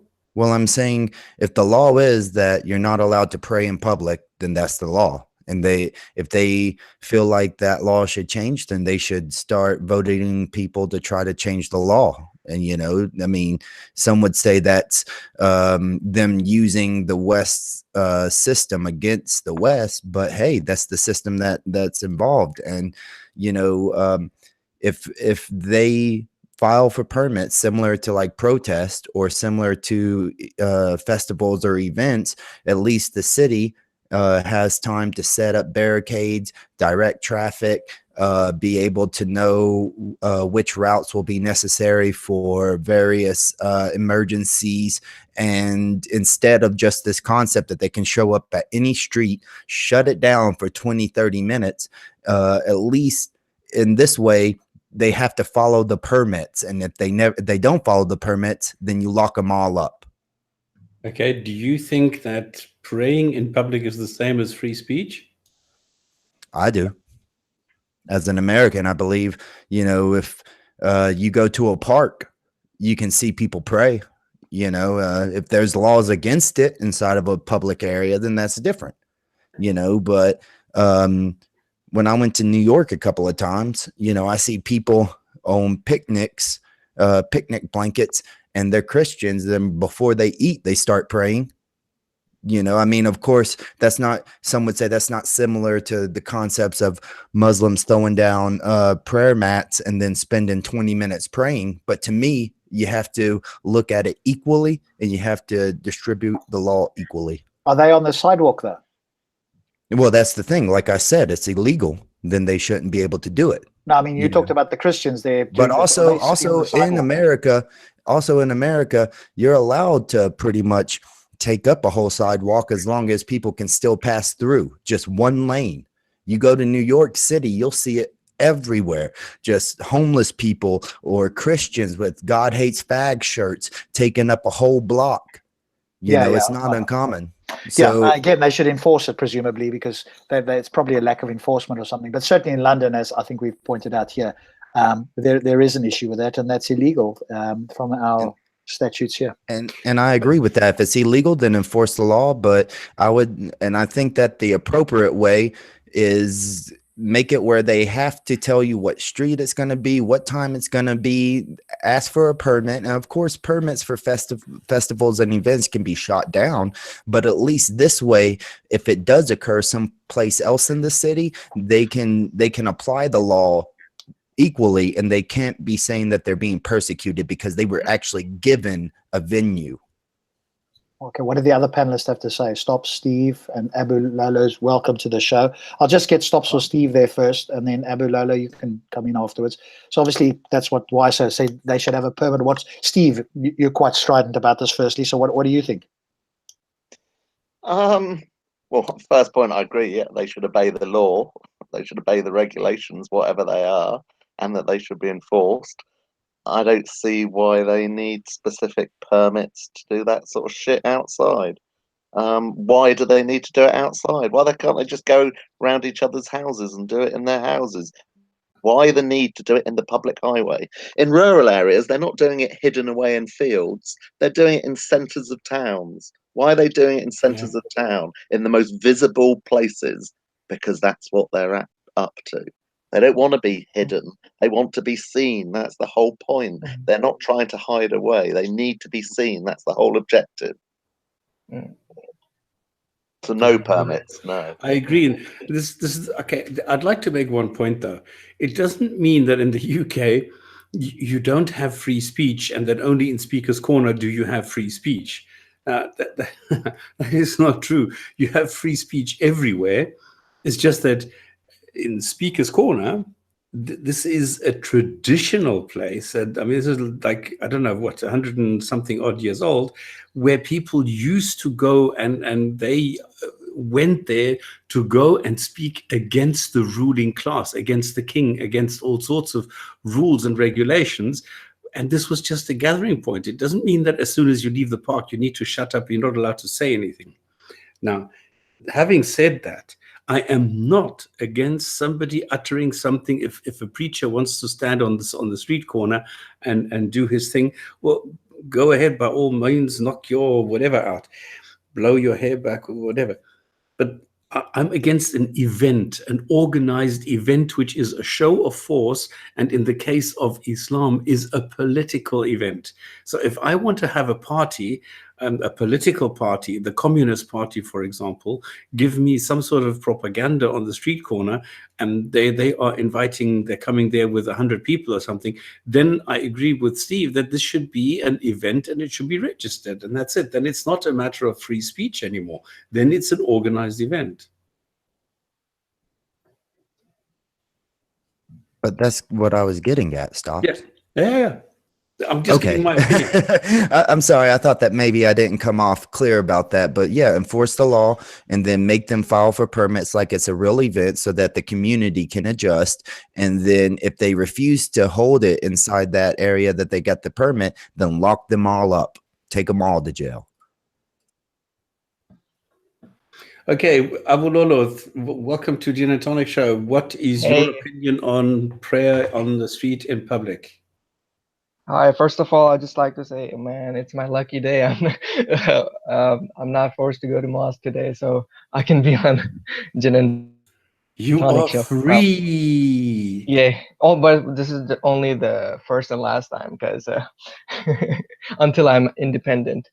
Okay, so Yeah, my opinion on the prayer is basically this is what Muslims are gonna do, because I'm from Pakistan and I know these things are really like it's really a norm in Pakistan. They do it to show numbers. It's a sign of dominance, you know. If they're allowed to go and pray outside in public, why not Tan is allowed to pray? Why is he beaten?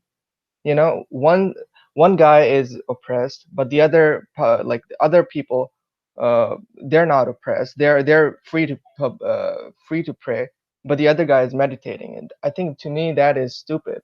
If they're allowed to pray in public, which personally I don't want them to pray, but pray, then other people should pray as well. Other people should criticize as well. Other people should mock them. That's my opinion. Okay, but what is your opinion? Should My prayer pers in public be conceived or seen the same way as free speech?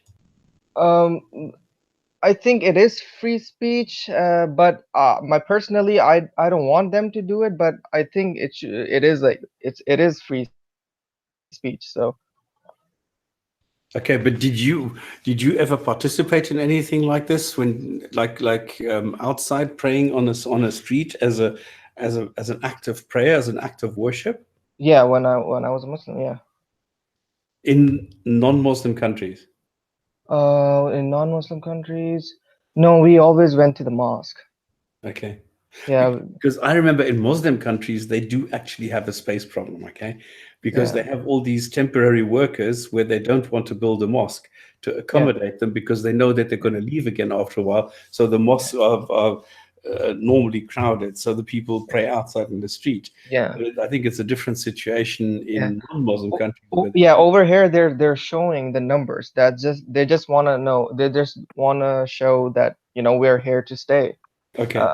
This is like a. I mean, they could easily go to a mosque. I mean, mosque is not. It's not far. It's not. It's not that small that they cannot contain these numbers. But they just want to show numbers and strength that we are here to stay and we're gonna pray, whether you like it or not. Islam will grow. Any other opinions on this? No opinions on this. Yeah. All right. Should we change the topic then, or should we carry on talking about this? Is there anything else that we want to talk about other than the prayer in public? Would stops? I was just wondering, because you're asking if praying in public is free speech. Would you agree that American concept of free speech is different than England's or Europe's in general? Actually, yes. Okay, good. I think the US one is actually the better version, because there it's less restricted than anywhere else. Yeah, Did you because I know? just noticed by your phrasing that it came off to me, because I would say that the vast majority of Americans would say, yeah, praying in public is free speech, and they completely support it, because as soon as even a Christian saying that they don't want a Muslim to do it, then the Muslim says they don't want them to do it, and then it just it's a stalemate in America, and then it tends to bring Americans, both of them, to back down from their position. Yeah. I mean, because Okay, I was just wondering. my uncle once that for the protest against Donald Trump, Muslims prayed outside airport. So and then he was telling me in a way that it was like some kind of accomplishment. So like, yay, we did something. And I was like, but I mean, it's not gonna change anything. He's not gonna impeach or him or anything. But he's like, no, we did something. And but it's kind of, if you notice, like people like Tan, if they do the same thing in public, they're beaten, they're removed. But if you try to imitate Islam and criticize it, but you're removed. But if you do it, yeah, that's okay. I mean, that's double standards. Yeah. Another thing, I just want to talk about what Waisarunji said. Um, I don't know if you guys know that in the EU now they're clamping down on everything. So if somebody brings out the song which says "I'm so sexy" or something, and then you make a meme out of this, you go to jail. So it's incredibly stupid what they're trying to do. And now, because I always used to accuse the US of protecting the media companies too much, like Sony and Warner Records and so on. And now the EU is going absolutely apeshit in protecting the US industry, which I think is absolutely ridiculous, because this is a severe restriction of freedom of speech. That you are not allowed to take even small snippets of news items or anything that has been reported by anyone, or any kind of quote from any kind of movie, no matter how much, because you first need to ask the company for permission to use that little snippet, which I think is absolutely ridiculous and ludicrous, because it can't be enforced anyway. So what is the opinion on that one? It's weird because they're not even going by US standards of copyright infringement. Like, you're allowed to use material for education, for criticizing, and you're allowed to, as long as it's apparent that you are trying to change the material into a different view. Essentially, that's the paragraph 107 of the DMCA, the Digital Millennium Copyright Act. But what the thing is about what the EU is doing, and just people in general inside of Europe, is they're caving to this concept that, and in my opinion, it goes essentially to the migration issue, because all these people in the EU, they're leftists. They're far leftist for the most part, and what they're trying to do is solidify their power, even though they're not really elected officials, that are running everything. But it's the trickle down voting system, I guess you would say. If you could come up and say, "Oh no, but I support the EU in cutting off the memes of Muhammad," or cutting off the memes of Theresa May or whoever. Yeah, but that's what it's going to boil down to. This is exactly the problem. Yes, no, I agree. But what it's doing is it's consolidating their power while giving power more to the left. What they haven't learned is almost everything they've done for the past 15 years has moved people further away from the EU. And England has a big problem coming up with this new anti-Semitic hate speech laws. I don't know if you know about that and you want to talk about that later. But I find that that's very disturbing too. It's weird to me that the US is essentially the only country that doesn't want to ban people from thinking freely, but everybody, and you can see the difference in everybody is migrating to Europe, and then Europeans are wanting to migrate to the US. What does that tell you? Really? How many Europeans are migrating to the US? You don't believe that? I think the last one was Christopher Hitchens. Well, here's one thing about that. The US, we have to stall our immigration process because we're dealing with so many illegals at the moment. So we have to put people on the back burner. But I think you said Milo was the last one. But Steve Hilton is another one. He came here.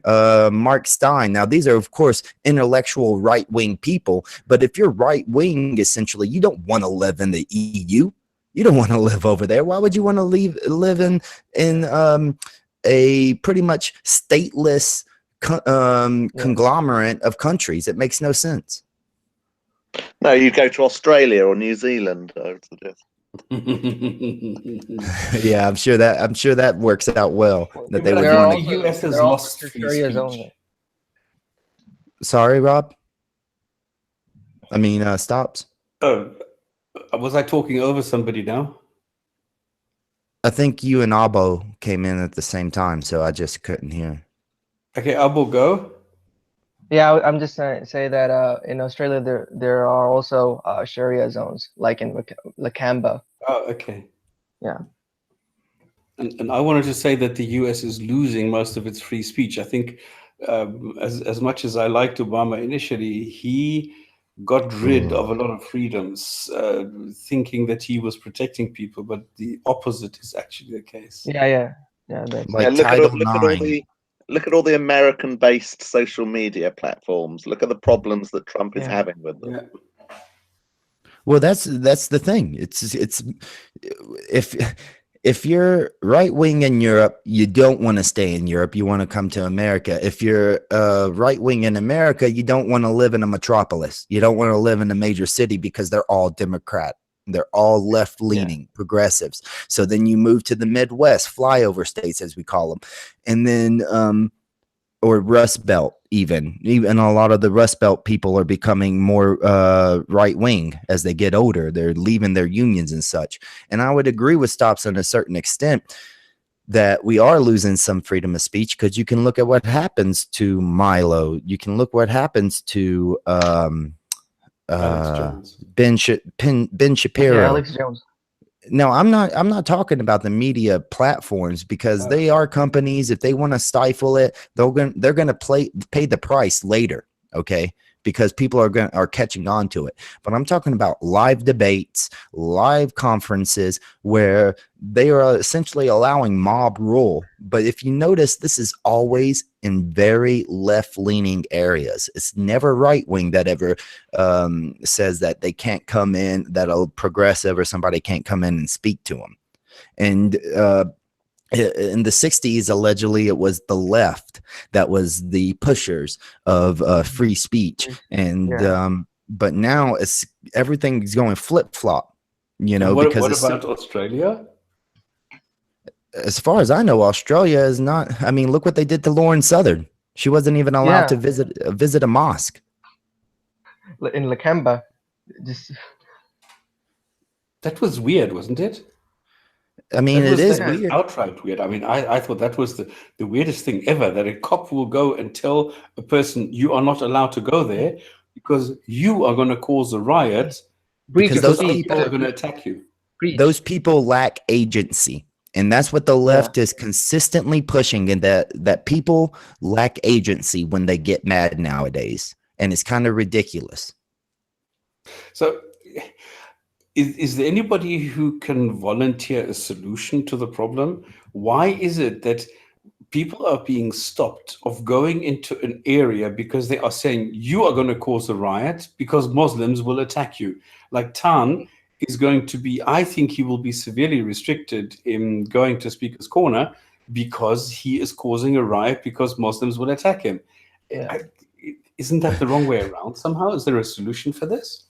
Well, if Lauren Southern was an American and she was getting denied stuff like that, I imagine she would just say, okay, I'm going to call my lawyer and see what he has to say about it.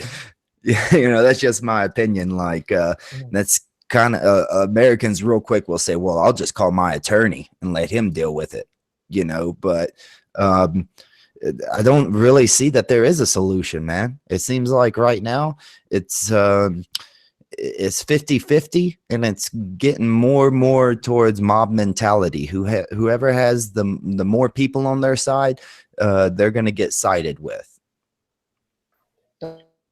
With the enemies, man. With the enemies of Islam, just side with them completely. Yeah, fuck it, man. I'm an Islamophobe. Seriously. I wonder what an Islamophobe is. Well, I mean, Abo, you would be, by my definition, an Islamophobe because you're being forced to go to a mosque when you're not a Muslim. Yeah. Just like Islamophobia to me is being gay in Pakistan, or when a woman is scared because her husband beats her and recites 434 of the Quran while doing it. That's Islamophobia. Exactly. TJ, do you have a solution? I mean, ultimately, there's going to be a clash. Ultimately, we can slow it down by, reforming, our whole immigration system, but that's going to take time. So Yeah. ultimately it's just going to fester, and they're just waiting for the numbers. So like I said, it comes back to demographics ultimately. So what? It's like a pimple. it's more like cancer, I'd probably say. Yes, more cancer than a pimple. Yeah, I think it's more than a pimple. At least with pimples, you can put some Clearasil on your face and it'll go away eventually. But like I said, it's just like the tumor is in place and now it's growing and growing and growing. And the question is, what are you going to do to stop it? What are you going to do? It's just a matter of you eventually die. With the pimple, you can do something. You can pop it and it's gone. Well, chemo. I mean, right? Chemo. You need to do some chemotherapy, I think, ultimately. But so really heavy stuff. Yeah, I mean, ultimately, at the end of the day, is policy going to be made for the citizens of those countries, or is policy going to be dictated by people coming in? So Maybe. Ultimately, it just comes down to that.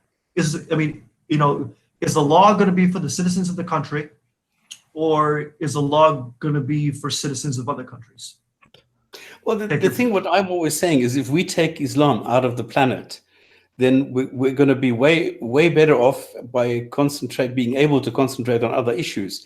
Whereas what Muslims are saying, well, take everybody else out and leave only Muslim, does not solve the problem, because then you're going to have the inter-Muslim problems, which we can see happening all the time. So not taking out the rest is not going to solve the problem. This is the problem. May I pose a question, I guess, to TJ, Abo, and then to Stops and everybody that's from Europe? I think a main difference, and maybe TJ or Abo would like to give me their opinion. The difference here about freedom of speech in America and, let's say, Europe, is that in America, we just don't care about people's feelings as much. Mm-hmm. What? I thought you're more unless you're like a leftist, progressive, even if you're a moderate, you tend to just be like, okay, that's, somebody said something mean, that's their business, I don't really care about it, and I feel like Europe is going more and more towards the concept of, if you hurt somebody's feelings, then that's a crime. And like the other day I saw a video by Iconoclast and I wrote on it, reporting my hate is a hate crime against me.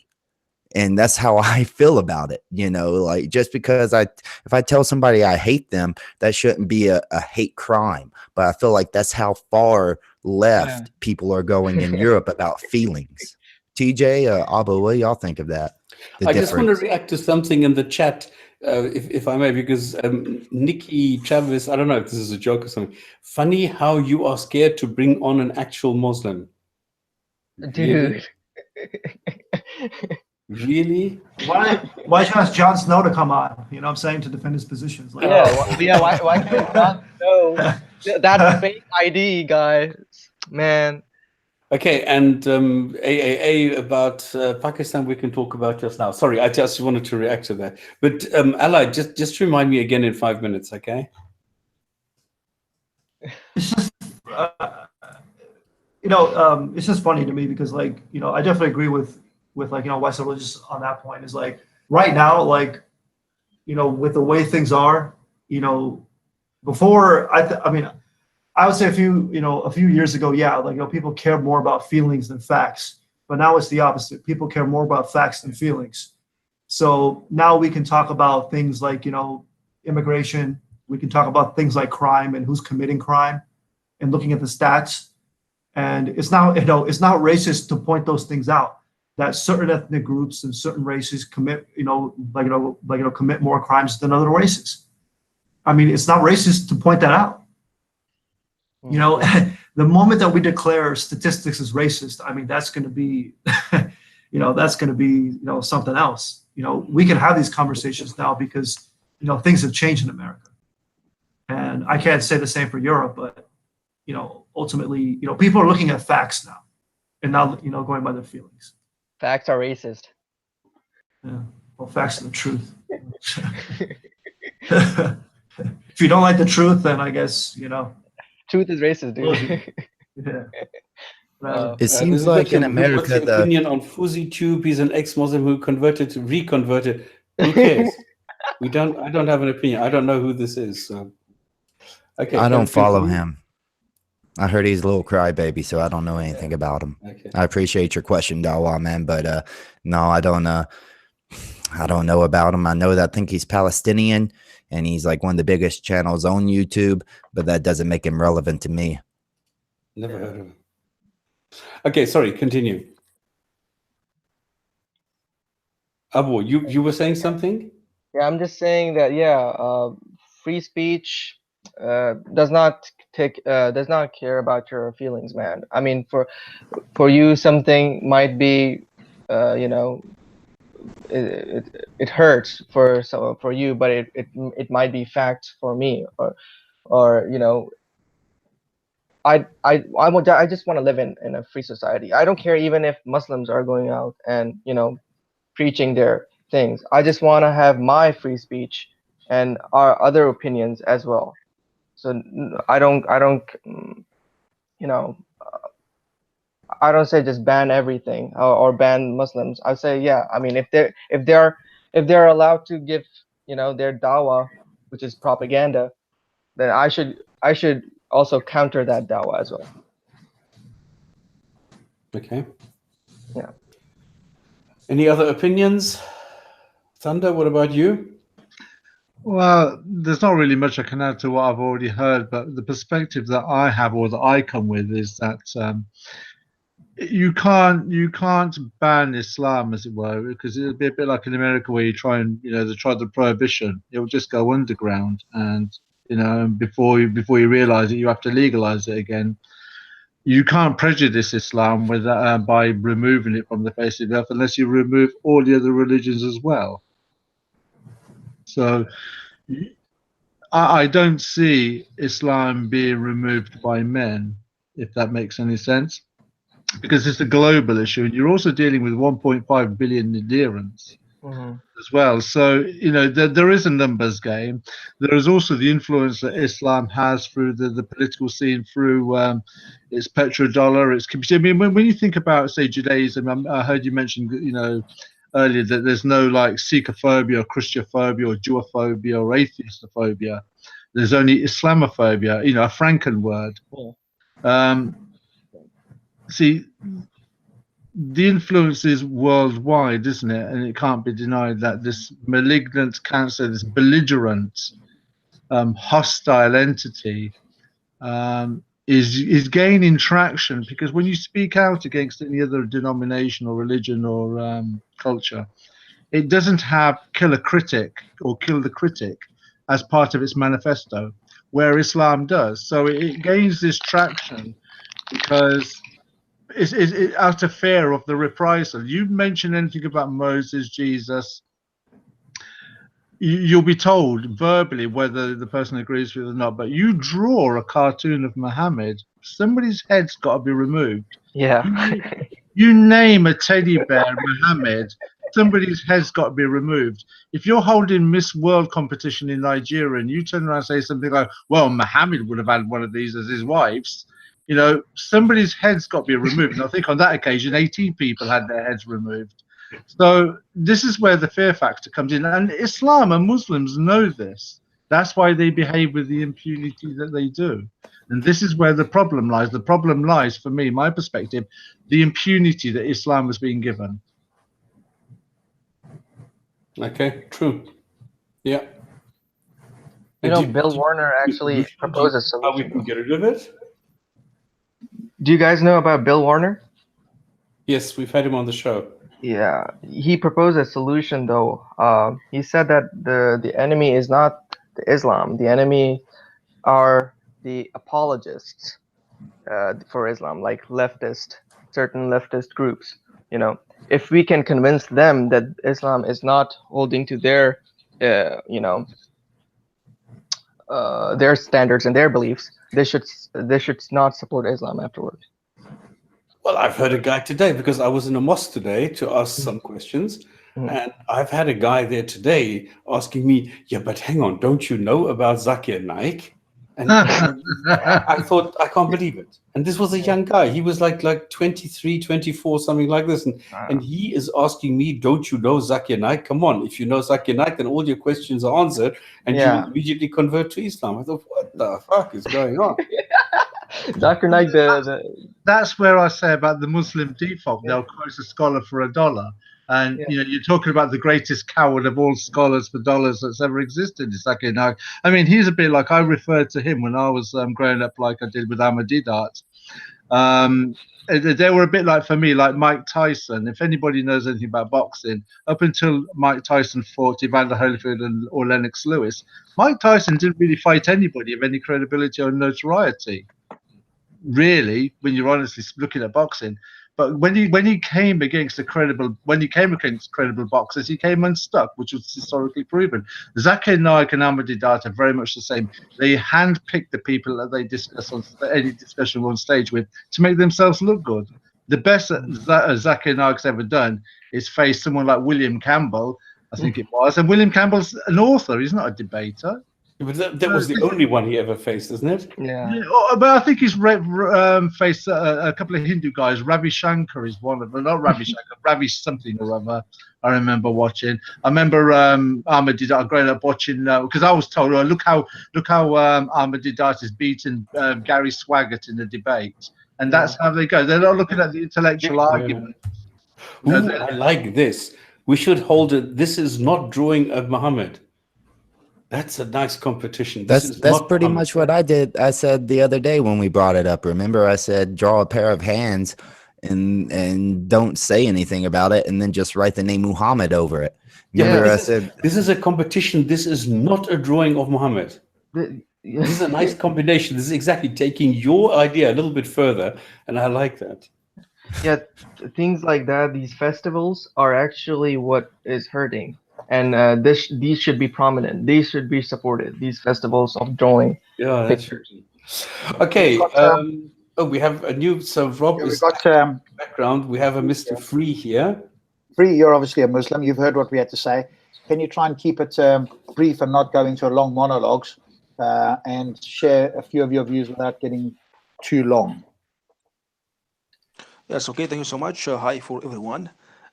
Just to answer the question, the topic of the day, why Muslim or about the price of Muslim in the streets. I think it is a normal thing because Muslims believe in God and they believe they have always to worship their God, and they believe in one of the pillar of Islam, which is prayer, and we pray 5 times a day. So I think it is a kind of being honest with our belief in God, and I think it is a good thing, and I think if there is any problem, I think the problem is in the minds of the non-Muslims who cannot understand that, because I think for someone who is a little bit, who can really, who is not selfish mentally, he can think about that, he can understand, and he can feel how a Muslim think about that and how a Muslim feel about that. So for me, it is not just about understanding that, but about understanding it first, and second about feeling it, because we do believe as Muslims, and I do believe as a Muslim personally, that there is always many levels to understand something.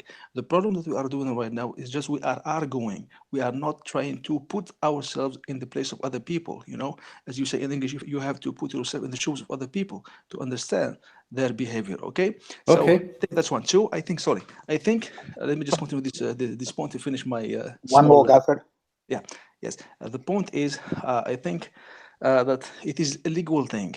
For me, in your country, in Britain, in America, or any country, other country, if it is an illegal thing, I can say that it is not a good thing. But the fact that it is something that is a legal thing, I think there is no problem at all. Thank you.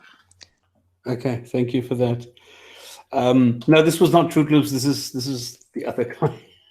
Guys, Free. Does somebody else want to stop? So do you want to say something? No, I just want to go back to a topic that I've been asked about, and that is what the opinion is. But because we've got Pakistanis here who can answer this question, what we think about a guy in Pakistan who is now suddenly bringing in blasphemy laws, who is a supporter of the Taliban. Is there any reaction? I mean, he also kicked out another guy called Atif Mia from his post. Yeah, and then people are loving him though. But why? Because he's they say, well, he's the only strong leader they actually got in years after Jinnah. So, or sorry, after Ziaul Haq. Yeah. Anyone else who is familiar with the situation in Pakistan? Are you talking contemporary or are you talking historical? Now. I would, whenever I have a chance, I would like to ask Free Mind a question. TJ, do you have an opinion today? In terms of the blasphemy law, or? Well, what you say to a leader in Pakistan who said he's strong and everything, he's going to do something, and then he goes and brings in the blasphemy law. Yeah, I mean, what do you expect? The thing is, nation actually Is that cares. uncommon? The nation actually cares for this. They don't want food. They don't want good. I mean, good life. They want these laws to be implemented. This is what they're living for. Their whole conception is not to live a good life here in this dunya, in this world. Their whole conception is to gain akhirah, to gain after death, afterlife. So in order to do that, you have to enforce these laws. So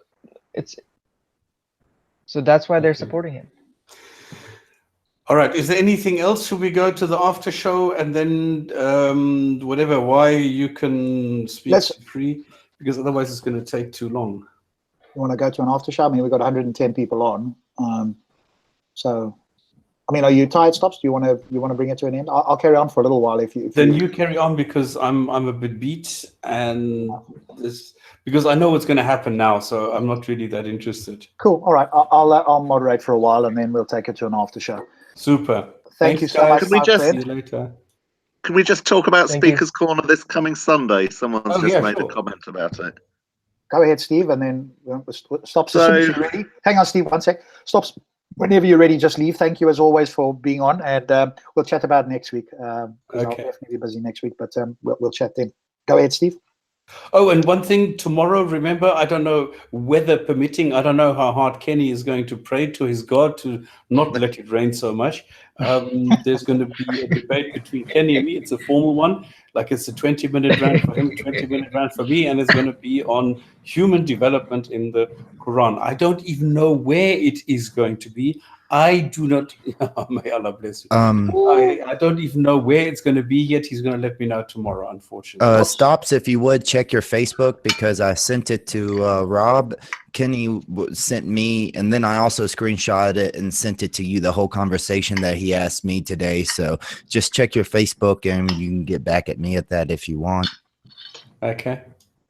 Because, I mean, I do have to side with Kenny in the concept that, being from America, I understand hurricanes, and I was actually a couple hundred miles inland from hurricane seasons, and the backlash can last a couple of days. But I mean, that just may not be something that y'all are used to. That's even what I told Kenny, that y'all just don't understand that even though the harshness of the storm can be over with, it can still a lot of people have to prepare and stuff. So, I mean, I'm not trying to play favorites or nothing. It's just all right. Well, we'll see what happens tomorrow. And Stops, have a look on Facebook. I've seen the message as well. And all right, like I said, I don't know the channel yet. I don't know the location. I'll only find out tomorrow if it is going to happen tomorrow, depending on the severity of the storm. He was asking for Sunday. All right. Well, let's chat about that later. Have a look on Facebook. Sunday I can't because of Speaker's Corner. Okay. Cool. All right, Steve, over to you. Yeah, so someone just made the statement, there's going to be violence at Speaker's Corner this Sunday. Well, the police actually announced last Sunday that the policing strategy is now going to change significantly at Speaker's Corner. They're going to be much more zero tolerant towards any violence or any sign of violence whatsoever. Which I know a lot of people are worried about, and that's going to impact on freedom of speech, etc. And the corner, I'm nothing but pleased that that's what they're saying. And to be honest, that's what's been needed for a long time. So if that's what they actually do, and they clamp down on people actually being violent, or actually threatening to be violent, that's absolutely what Speaker's Corner needs. And then it's got a half a chance to getting back to what it should be, and that's just people having sensible debates with one another. So I really look forward to the police clamping down and actually dealing with these violent numpties that have been showing up over the last 6 months. Well, let's hope that they actually deal with the violence as opposed to the people who are, quote unquote, inciting this violence, supposedly. Well, exactly. Because what we want to do is have these people speak whatever, and anybody who wants to get violent, they get shipped out, not the other way around, because it's easy to get rid of one person instead of 5. Yeah, yeah. So let's see what Now, happens. you know, the downside is, and they also made this known, that, you know, Tan's going to be banned, and that's probably a perfect example of what we're saying, that, you know, it's not about whether you agree or don't agree with what Tan is saying. Tan is never violent. Tan is never remotely violent or physically threatening. Yet repeatedly he has been the one that the police have dealt with, by chucking him out or banning him or telling him to leave. That is not how you deal with it. You deal with the people that are actually the violent ones, not the victim who the violent ones are being violent towards. Yeah, exactly. So and maybe the question for Steve is, Steve, the policeman, is what would it take for us? What do we need to do to get Mohammed Tawhid or somebody like that banned? Do we have to go and give him a slap? Do we have to crowd around him? What does it take for him to be banned, or would he never be banned no matter what? Trust me, the police are very regularly speaking to those of us who go to the corner regularly. I won't name other people, but I know on record that the police are regularly speaking to a lot of people about what's going on down there. So, you know, we all have an opportunity to speak to them, to have their ear, to share our concerns about the corner. And I know the police are speaking to people of all religions and no religion on that front. So it's not that they're just talking to one side of the argument. And they do, and I genuinely believe they want to protect and honour Speaker's Corner and what it stood for 150 plus years. I just optimistically hope that, you know, they are going to deal and ban. We know they've already issued banning orders to a handful of violent thugs that have been violent in the corner. Let's hope that continues, and therefore we can carry on with the good-natured to and fro debate that we've been having there for years. Well, how does banning Tan accomplish that, though? Just because some people I don't agree with that one step, because, you know, they previously confirmed that he hasn't broken the law. He's never hit anyone. He's never chased anyone out of the park. I don't agree with that measure. But I guess, you know, maybe they have to deal with the larger number of violent thugs before the likes of Tan can be allowed to attend Speaker's Corner, which I agree, you know, doesn't feel right. That feels completely unfair and not the right way round. What Steve Barnes continually says to me, it's a resource issue, that, you know, they don't have the resources to have high numbers of police there throughout the day, week in, week out. Now, yeah, we know the police is under resourced, but, you know, I don't know. Tan's prepared to come there. He's prepared to, quote unquote, take the risk. So, you know. Yes, but if Tan is stabbed or Tan, worst case, is killed, the police would be held responsible for that. So you can't. They couldn't say, "Oh, well, you know, Tan put himself into that situation." They're there, and they have a duty to protect Tan. And I suppose that's their argument for banning him. Okay, but protecting Tan, though, I mean, it's getting rid of anybody that threatens him with violence. That's protecting Tan, seems to me. So all that he has to have is literally a police bodyguard with him. Isn't that more important than banning him from the park, is my question. Obviously, we're not having an argument, Steve, but I'm just asking the question. Is it not better that he has an actual police bodyguard that's watching him all the time to keep hands off him, one person, because he's controversial, because that's exactly what Speaker's Corner is all about, that should we not protect his right? If it was Tawhid that was being targeted by all the atheists, I'd be saying the same thing. Let him have a bodyguard, assuming that atheists are, in fact... yes, but when you've got a baying mob of 20, 30, 40 thugs, it takes more than one bodyguard, doesn't it? With the best will in the world. Well, I mean, he's still survived, if we use that term, up until now. So, I mean, what's changed? I'd heard an Osman warning has been issued. I don't know if you know what an Osman warning is. It's when the police have specific intelligence to believe that someone's life is in danger, that someone's there is a chance that someone may be attempting to take that person's life. I've heard that the police are now in that position regarding Tan's life. Okay, I want to open it up. I want to welcome Harris. Who wins? Hang on a sec. I want to welcome in Harris. We'll have a bit of a free fall because I'm sure people want to respond to Free on here. So first let's have Harris in, and then we'll have other people, because Free made a couple of points. One is we should understand and put ourselves in Muslim shoes. They pray 5 times a day, so therefore praying in the street should be okay. And there was some other second point. I can't remember the second one. I'm sure he'll come back to us. But Harris, you come in first, and then Free, you can just remind us about the second point, and then I'm sure the panelists will want to have a conversation with you, if not with each other. Go ahead, Harris. Hi guys. I just actually woke up and I heard Stops asking something about Pakistan's new Prime Minister Imran Khan. What's the deal with him? So I thought I'll just quickly jump in, put my 10 cents in, or 2 cents in, whatever the saying is, and get on with it. So yes, it may look a little bit strange, or you may think that he's how sometimes people have nicknamed him as Taliban Khan. He's actually pretty moderate and mild. If you do think that I don't think there's anything to worry about. I mean, he's still part of the same Pakistani society that is centrist, that think that the Islam is a peaceful religion, and we're just gonna follow this moderate version of Islam, and everything will be hunky dory. So even Hassan Nisar supports him. Sorry? Even Hassan Nisar supports him. Yeah. Hassan Nisar would support him too. I mean, Hassan Nisar himself you could see that he's quite. I don't think he's an atheist either. I think he's still quite secular. A moderate. Yeah, he's quite secular. So I don't think there's any alarm bells to be rung. So you did bring up him not including an Ahmadi Muslim. Well, I think that is, again, that's the bias of the Pakistani society. So those of you who don't know, so Imran Khan came to power. He was forming his cabinet and advisors, and he found an Ahmadi. And if any of you guys are aware of how Ahmadis are treated in Pakistan, that's horrible. They are discriminated on daily basis. There are shop signs that dogs and Ahmadis are not allowed. They're terribly treated.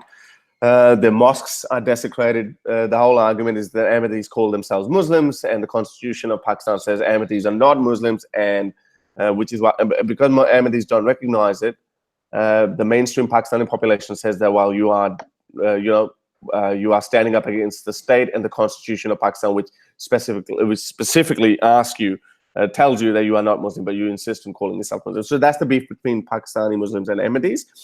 So anyway, so Imran Khan just tried to form his advisory committee, and one guy, Dr. Atif Mia, he's one of the top, I think it was in some of the magazines, I don't know which one, he was regarded as one of the top 25 economists in the world.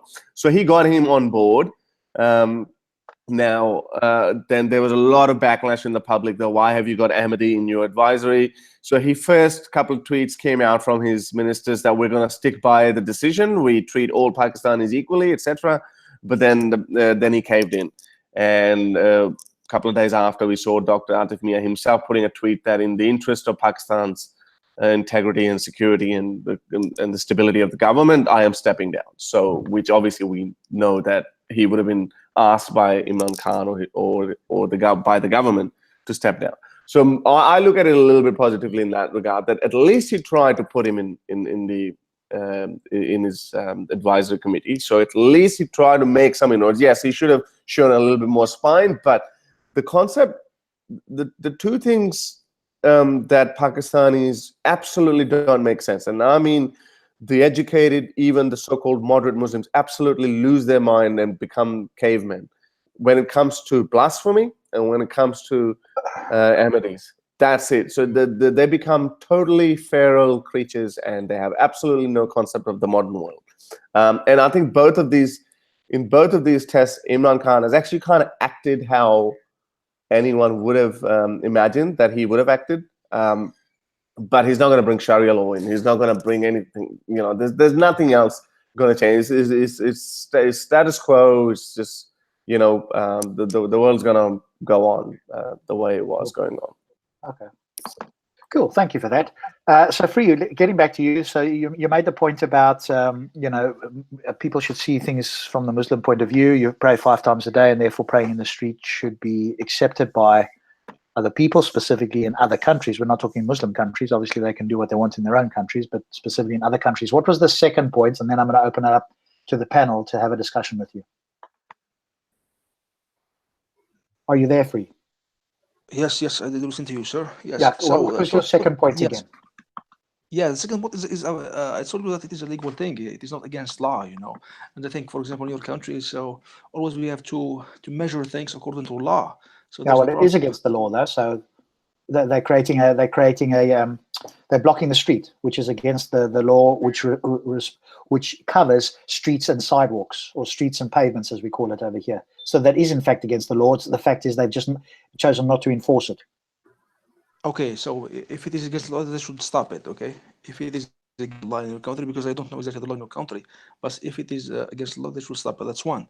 Two, let's bring the case in France, for example. We have the same issue in France. A lot of Muslims are doing their prayers in the streets, and when you investigate this question, you will find that there is no enough spaces in the mosques in France. Okay, and there is always a problem between the French authorities and the Muslims, because they cannot, you know, let the Muslims have bigger spaces to make their mosques and to make salah inside it. So the majority of Muslims, when they go to the mosque, there is not enough space for that. So they get outside the mosque and do their prayers, because the mosque, they cannot get all this quantity of Muslims, you know. But if we can look to it deeply, you know, and because I do believe, even philosophically, I do believe that for everything there is a positive side and negative side.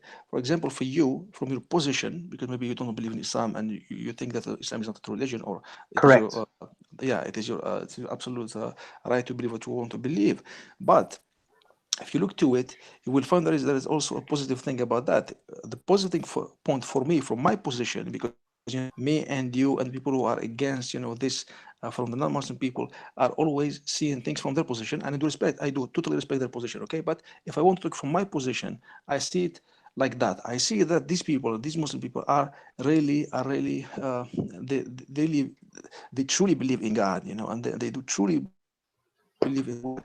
Okay, and I think that this is really very strong point inside the Muslim beliefs, because if you take the Muslims and you take the Jews and you take the Christians, you will find that the most religious people and have a strong belief in their beliefs and their religion are the Jews and the Muslims. The Christians, they are not very true in their beliefs in God, you know, because they do believe in God, but they do not practice this in their daily life. Even they practice, for example, in Saturday on Sunday, but you not see the God manifestation in the way of living of Christians, you know. But I think that's a generalization there, Free. Okay, let me stop you there. I think that's a generalization. I know Muslims who don't pray 5 times a day, who don't follow all the rules either. So, you know, I'm not sure that's, and even if that were the point, that they were the most devoutly religious, that doesn't sort of give them the right to do something. You said there was something positive. Were you seeming to suggest there was something positive from my point of view? Because I don't see anything positive from my point of view. So I understand you think there's something positive, but were you trying to claim that there was something positive for the non-believer or the non-Muslim in non-Muslim majority countries? Yes, because it is. I think it is the nature of the human. I think it is a thing of the nature how human thinks, you know, because it is like that. Because if we go deeply to understand the convictions, and once someone have a conviction, I think one trait of the conviction of the people is that when they take a position, they try always to explain everything from that position. And I think for me, if we want to be more wise people, we have always to take many angles and try to see things. Okay, so but finally, because I do not want to go to more details, I can tell you that if it is against the law, I'm against it. And even for me as a Muslim man, I cannot accept that, you know. Can I ask a question? Yeah, go You ahead. hear me? Go ahead. Okay, but just to continue my final point. If it is against the law, if it is making any problems for the non-believers, for the non-Muslims in your country and in the Western countries, I think they should stop it. And I think for Muslims, they have always to look for another alternative, to make their prayers and to worship their God that they believe in. Thank you, sir. Okay, I'm going to pass it to Thunderous in 1 second.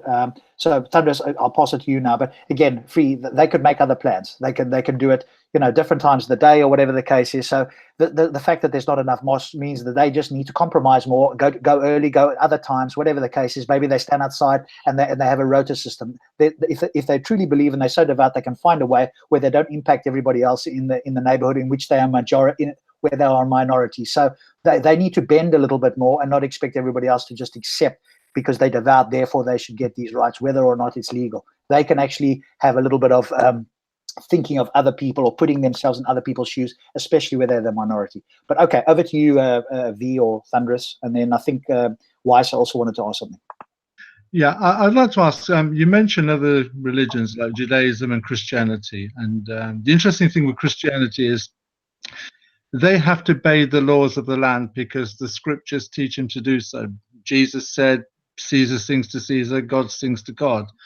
And the Apostle Paul, I think in the book of Romans, talks about being subjection to the superior authorities. I would like to ask you, whichever land that the religion of Islam goes into, which hadith or Quranic surah will you quote that where Allah is teaching you to be in subjection of the authorities of that land, whether they're Muslim or non-Muslim? Okay, so it is. I think it is not a question of Quran or Hadith here. It is. I think it is a question of ijtihad, which is the work of the scholars of Islam. About this question, I do believe that if Muslims go to another land, they have rules to respect the law in the place where they are. Okay, may I ask, that sounds very nice, and I appreciate that you're mentioning scholars of the past, but I'm not asking you to quote scholars, because I'm sure with any religion you can find a scholar that quotes what you need in that moment in time that you have the need for it. I'm asking you, if the God of the Quran is the same God of the Bible, why is he said in the Bible, Caesar sings to Caesar, God sings to God, or be in subjection to the superior authorities, meaning the government? He's made that clear. It's not ambiguous. It's a very clear statement. I'm asking you to quote the Quran, particularly when the Quran itself makes the claim it's a very clear to understand, a book made simple. Which surah or indeed hadith will you quote that specifically teaches that you have to be in subjection to the superior authorities of the land that you're residing in? No, okay, so here we have to understand something, my brother. We have to understand that there is we call it the house of Islam and the house of non-Islam non-Muslims. If a Muslim is even in UK, for example, it is not considered as a Muslim land. Okay, so when a Muslim lives in that country, he has always to take in consideration the law and the traditions and the custom of this country where he is living. Okay, so it is very clear for us as Muslims. So where does it say that? I know you're going to give the answer. I'm not asking. That's not the question. That's not what I asked. I asked you to give me from the very clear book of the Quran and the hadith, if there isn't a surah in the Quran, where does Allah teach you to obey the rules of the land, whether you're in your own land or a foreign land? Yeah. Because you see, you're giving me what I'm getting. I don't want to sound disrespectful, but what you're doing, you're giving me plenty word salad. Okay, that sounds very nice, and you're being very polite, and I appreciate it. I'm asking for a specific surah or a specific hadith, in the same way that the Bible has specific verses that teach be in subjection to the laws of the land. I'm asking, and the Quran is supposed to be made clear. It's an eternal book, a book for all mankind. I'm asking you, from the book of for all mankind, the eternal book, where does it teach be in subjection, be a good example to the community that you're going to be living in, either in your own Muslim community or in the foreign alien community? There should be a surah or a hadith there. I think we've got the question now. So, Free, have you got a surah or a verse? Do you want to go look for it, or are you going to quote some scholarly stuff that we haven't got a foundation for? So I think that's the question. If you don't have something now, I mean, you're on the spot, so it may be that you think there is a version, you can go and find it. I'm fine with that. But what we're not looking for is quote unquote scholarly consensus, because that just sounds like, you know, you're quoting something and we don't have a basis for those scholars, even if they do make that consensus. So have you got something specific that you can respond with? If not, just let us know. No, okay. Right now I don't have, because I have to search and to prepare it Do for you think there is something, in fact, or are you're not yes, sure? yes, I'm going to answer you, because I told you many times, you know, the last times when I spoke with you, I told you that you have to understand that in Islam it is not about the Quran, it is the Quran, the Hadith, you know, and the Qiyas and the Quran, Ijma, hang because on, free. scholarships. Sorry, Stop there for a yes, second. Sorry. The Quran is the foundation, isn't it? If it's not in the Quran or the Hadiths, then somebody's using their own interpretation, isn't they? Aren't they? Sorry. Let me continue this, my idea, to make understand this, please.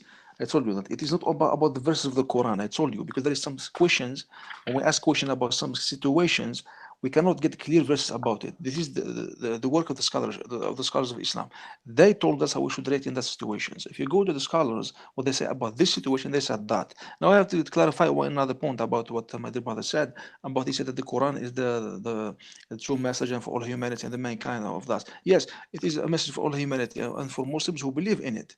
But the Quran acknowledge that there is non-Muslims, there's non-believers, there are Christians, there are Jews, and you have and we have some rules to deal with the people who don't believe in Islam. You know, because if you read the Quran, you already know that. So it is not just all a message for all humanity and all mankind. It is for Muslims who believe in that. Okay. For the people who don't believe in that, we have some rules to deal with them and to accept that. Let me give you a small example about that. I think if you are a Christian, I think but hang on, free. I don't want you to go off on a tangent, because otherwise we're going to go all over the show. No, just one point. I don't want you to go into 10 Christian. seconds. The book is 10 supposed seconds. to be 10 seconds.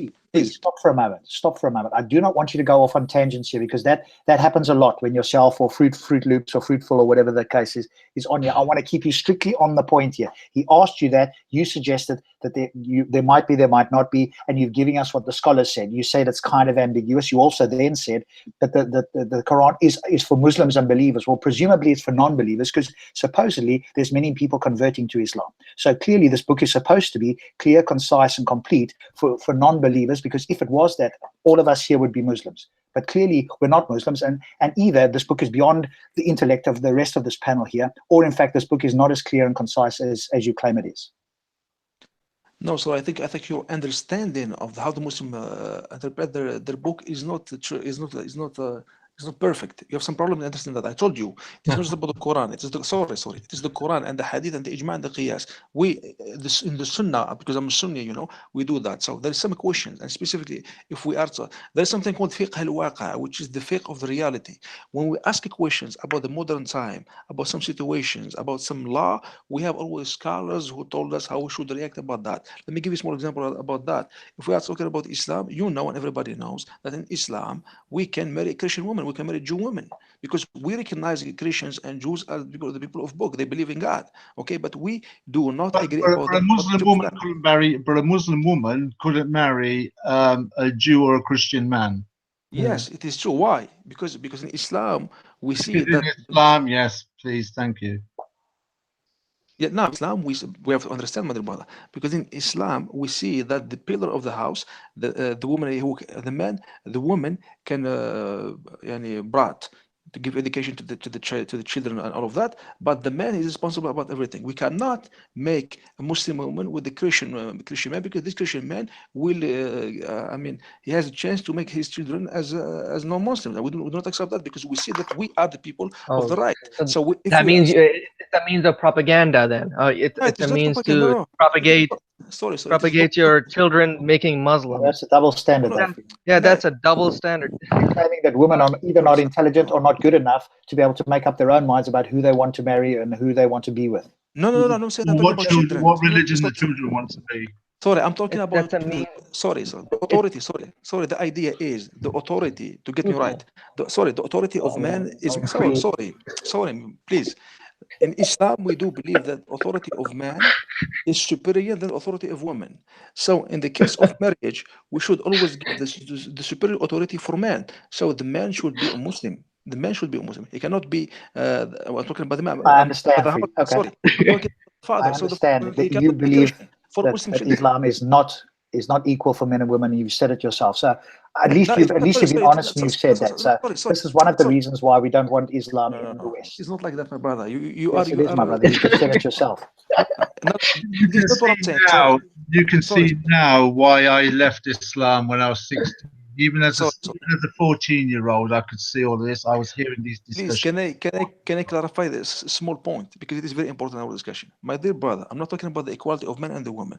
This is subject. I am talking that in Islam we give the man everything to come back to his nature, and we give everything for the woman to come back to her nature. We cannot make a man and a woman equal at all levels, because men and women are not equal at all levels. I can give you proofs about that, scientifically, logically. Free. They are not equal, men and women. Free. You're missing the point here. We're not talking about the biological state of them. We're talking about the rights that they have, i.e. a woman to make a decision to marry somebody else. But before we carry on, Waiso, I think, had a question, and he's been waiting a while. Waiso, you had something to come in with here, and then we'll bring it to Harris and the other panelists. And TJ's also been quiet. So go ahead, Waiso, and then we'll bring in the other guys. What makes it an Islamic country, and how is the way that it can become an Islamic country? Because if it's all about if it takes jihad, then that's one thing. If it takes just population, does 51% make an Islamic country, and that they can start changing to Sharia as opposed to being secular? Is a question that I tend to have towards a lot of Muslims, especially when you see them in, like the UK, and they want to, they do their Sharia marches, and they want to turn the parliament there into a giant mosque. The question is what is the stipulation of when it becomes an Islamic country? Okay, can I answer? Yeah, go ahead. Okay, this is a very good question, my dear brother. But here you have to understand one point, my dear brother, is that we can understand that in a lot of in the countries where you are, you believe in democracy. Democracy is the rule of the majority. So if Muslims becomes 51%, so by your rules of game, they will become the majority, and they can make an Islamic state. It is easy. Sorry, let me continue. No, that's not it. That's not the way it works in a secular society. Let me continue, please. Let me continue. I'm not talking about making this whole society as a Muslim. No, I'm talking about elections. Okay, when you have 51% of the Muslim people, it means that the Muslim can represent themselves to become presidents, to become prime minister, and all of that. And I think the Muslim will vote for them. They can become, and you will have one prime minister as a Muslim, and all of that. So that's what I'm talking about. I'm talking about the demography change in your societies, because we do believe, and you believe, and everybody knows that Muslims love to make children. And that's the problem between Muslims and the Western societies, because in the Western societies, sorry, let me continue. Yep, keep making babies, keep growing religion. No, because please don't stop me like that. We are here to understand, my brother. We are not here to laugh for each other. I do not laugh for you, okay? What I'm asking for is to keep it concise, because obviously you're going to be answering a lot of questions. So what I'm asking for you is be concise. The question was, when does it become an Islamic state and implement Sharia? And you said that going by the rules, once it gets more than 50% in theory, then it could become a Muslim state. And Waiso said that's not necessarily the case. No, not Muslim state. No, I'm not talking about Muslim state. Muslim is another topic. I'm talking about when the Muslim become majority, you will see more Muslims get elected in the presidentials and prime ministers. But can they change it from a secular society? Is the question. Yeah, I think, maybe I'm not answering it. Maybe I'm not stating it properly. No, but why? So I think that's obvious. Yes, they would want to change it. I don't see why he would. Not if they would, but do Muslims feel they have the right? Well, of course. Why would they not? No, sorry, yeah, but that's I never get a straight answer from people as far as Muslims go, because the real basis here is that they want to deny Sharia zones inside of countries. They want to say that's not true, but if it is true that they hold the belief that they get the population to over 51%, and then it becomes, by their view, an Islamic country, then do they feel like they can start enforcing Sharia and changing the whole secular state? Well, presumably, yes, if they went through whatever, the legal system, and if they had enough, they could probably change the legal system. So I'm not that's sure. what I'm talking about. Yeah, that's what I mean. That's what. Yeah. So, but I mean, that seems self-evident. So I'm not sure. And I'm sure Free wouldn't disagree with that. So if they became the most, and then they changed the society, and they said, okay, we're going to change the constitution because we're in the majority, and they voted that in, and they changed the constitution, over time it would of course become a Sharia. it seems. Yes, that's what I'm talking about. self-evident. Yeah, I'm talking about demography. I'm talking about logical thing. I'm talking about working inside the frame of laws that you accepted for your country. It is your laws. It is not our laws. You said that you are a democratic country and everybody can, say what they want to say and demand what everyone wants to say. It's not about being democratic. It's about being Oh, secular. sorry. Let me continue, please. My point. I'm not talking about secularism or democracy. I'm talking about the idea of letting people say what they want to do and to group themselves and to ask whatever they want to ask, because it is in the frame of laws. That's your laws, my dear brother. It is not our laws. You said that about your country, so you have to accept that and to accept the Okay, consequences. but free. all. Here's the thing for you, and then I'm going to pass over to Harris, I think, and then possibly TJ and Abalola.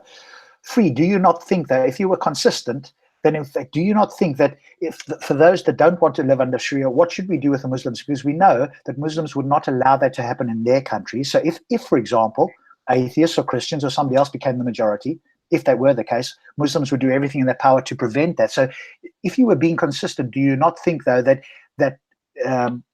Western society should ask Muslims to leave the countries so that they don't become the majority and therefore change the society that we wouldn't want changed anyway? Do you not think, because that's exactly what Muslims would do, so being consistent, do you not think that's something that Western society should do?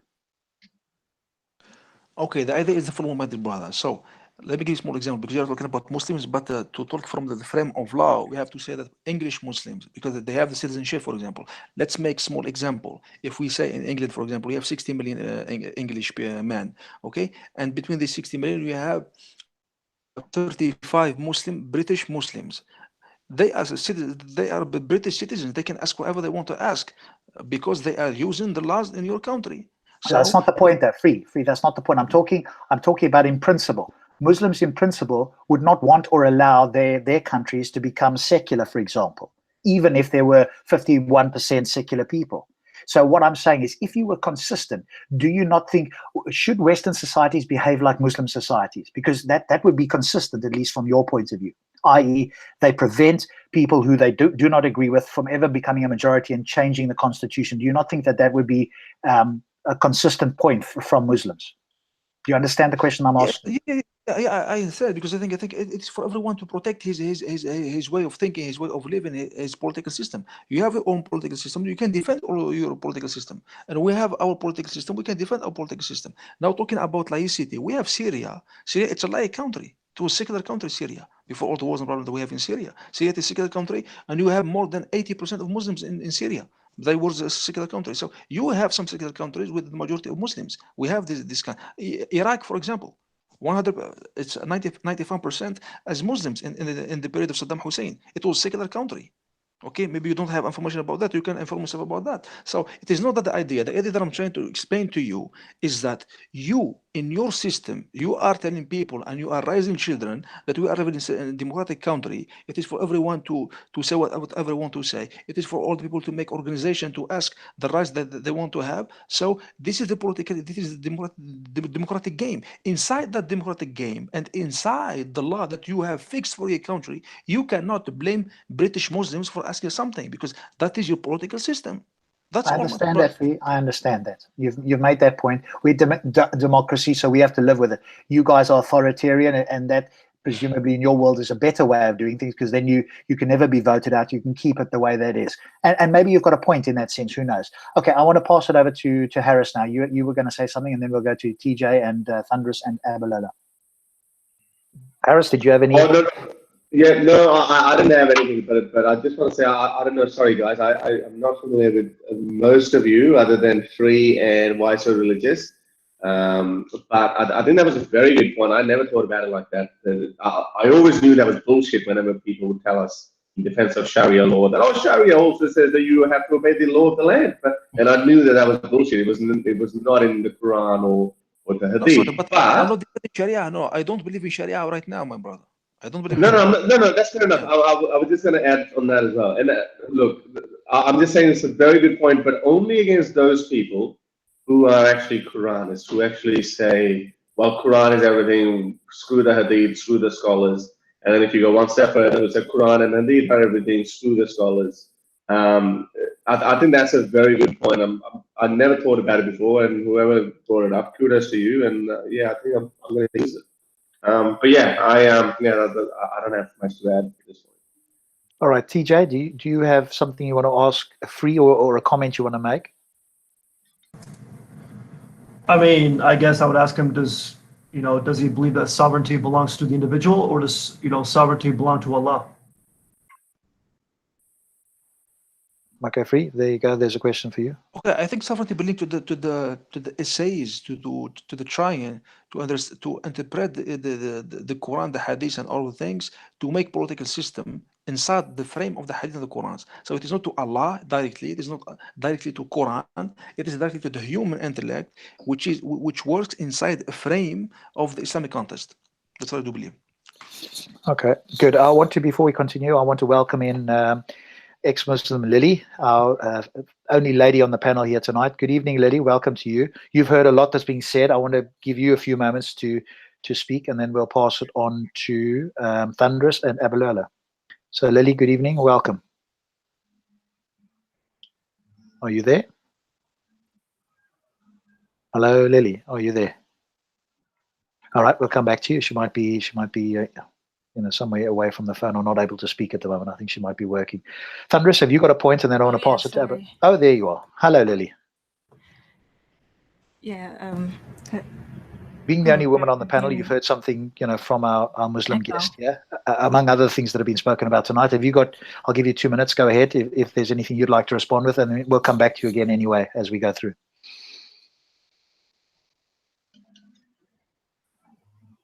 You just need to unmute yourself, Lily. I think you're still muted. If you want to speak. Sorry, I was There you go. I was trying to fix my thing. I was hearing an echo because I was listening.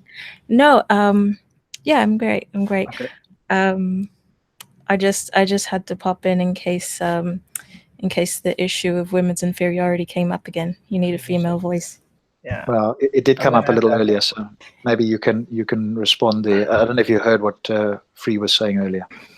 Oh yeah, but we just kind of skimmed the surface of how women and men are undeniably biologically different, but not intellectually different. Well, he was suggesting, obviously, a point earlier that Muslim men can marry, non-Muslim women, but not the other way around. And maybe from from your position, the reasoning is so funny. The reason why is because the man is going to influence the children. Yeah. And I don't. Oh my gosh, where is this noise coming from? Sorry, I keep hearing an echo. If you're listening to the stream separately, if you have been listening to it, then turn that off because you'll have a delay of like 20 seconds or something or more. But sorry, I have to gather my thoughts. There's no proof for this. Like, I'm sorry. I mean, obviously, there's no proof for it, but there's no proof for it. According to scholarly consensus. No, but his point was that man is the head of the household, the man makes the decisions, etc., and he's the one that will guide the family. And a woman, I'm not going to use that words. I'm not saying he said this, but the intimation is that women are not able to. Not that they're not able to, but they can't make these decisions, or should not be allowed to make these decisions. Hopefully, I haven't misrepresented him in that sense. Well, let him jump in and say his piece. Go ahead there, Free. Do you want to clarify? Because you now have an ex-Muslim lady on the panel, and I'm sure she'll be interested to respond to you. Yes, thank you, sir. I want to respond to that because I think that if we're talking about the men and women inside the family in Islam, we have to understand my point is that the whole concept of family in Islam, I think it is not understood for you. You don't understand the whole concept of family in Islam. So explain it to me. Yes, that's what I'm trying to explain to you. The whole concept of family in Islam is that we have a man, we have a female. This male is with some characteristics and female with some characteristics. We are different. We cannot say that we are equal. If we are talking about social side and talking about laws, we can talk about business because these things are the inventions of the human beings. I'm not talking about what human beings are made. You're waffling. Get to the point, please. Yes. The point is, if we are talking about the creature of man, the creation of woman, there is some nature, there is a real nature for men, a real nature for women. Inside the frame of Islam, Islam is trying always to make a man be a man with virility and try to make a woman to be a woman with femininity. And they give values about the virility of man and the values for the femininity of man. And Islam... But what is the difference in our nature? That's what I'm trying to explain to you. You know, we have many You're different... not. You're just saying a bunch of words that you're not getting to the point. Yes, that's what I'm trying to explain to you. Psychologically, physically, you know, at all levels, we are different, men and women. We are all different. You have masculinity. I have femininity. Why does that give you the right to dictate the religion of our children? Great. So masculinity and femininity is not the same thing. Okay. So we have to understand the characteristics of virility and to have to understand the characteristics of femininity. When we understand that, we should make that in the real context. And when we understand the other side, we have to make it the real context. That's what You Islam is. realize that you're just saying words, but you're So not. let me Bro, continue. So Free, let can me I ask? Free, can I ask you a question? just one point.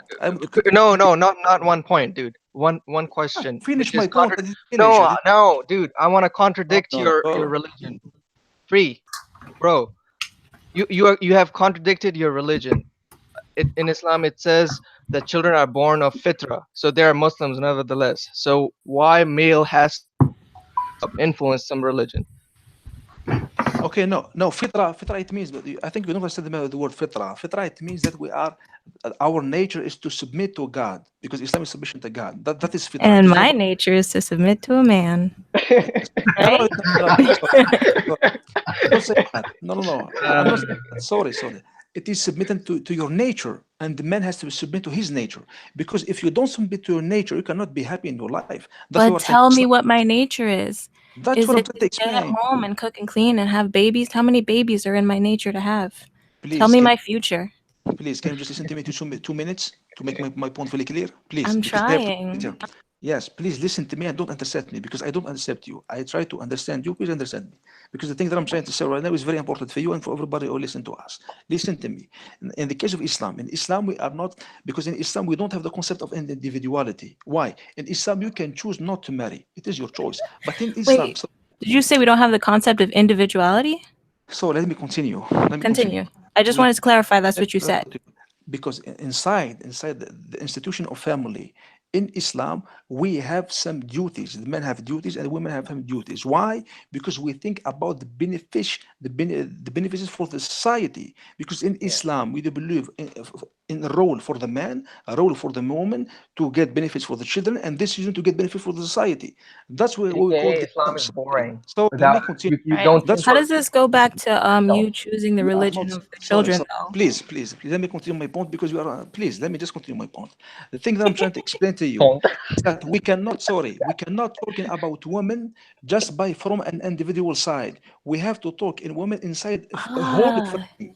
And we finally got to the point. Women are not individuals. Women are a monolith. You need to shut the fuck up and sit down and do what they're told and follow their mold and fit into their gender. We're black That's bags. exactly what you said, No, sir. no. We don't have to look at women as individuals. Okay, let me They're a give you- monolith. They need to serve society. You are stopping me and you are understanding things wrongly. I'm not saying that. Please explain it the correct way so I can understand it, brother. Don't stop me. I can explain to you. You stop me every time. Don't Can, stop can you me. can you do it concisely? You gotta submit. Hang on, Don't stop. I'll come to you Let in me a continue minute. my point. Let me give you a Can you small get example. can Please you be stop me. concise? Free, please. Yes. No, but please don't stop me, because Well, I'm trying if you go on a monologue, then we are going to stop, because No, it is not everybody's tomorrow. waiting for the point here. Sorry, just 2 minutes. Just 2 minutes. 2 minutes. You've been talking for 20 minutes. Let me continue. Just 2 minutes. I'm timing you for 2 minutes. If you haven't got to We're the all point in timing 2 you. minutes, Okay, thank you so much. stopping. I'm cutting you off. Okay. Okay, let me give you a small example to make my point. Let me give you a small example to make my idea very clear for you.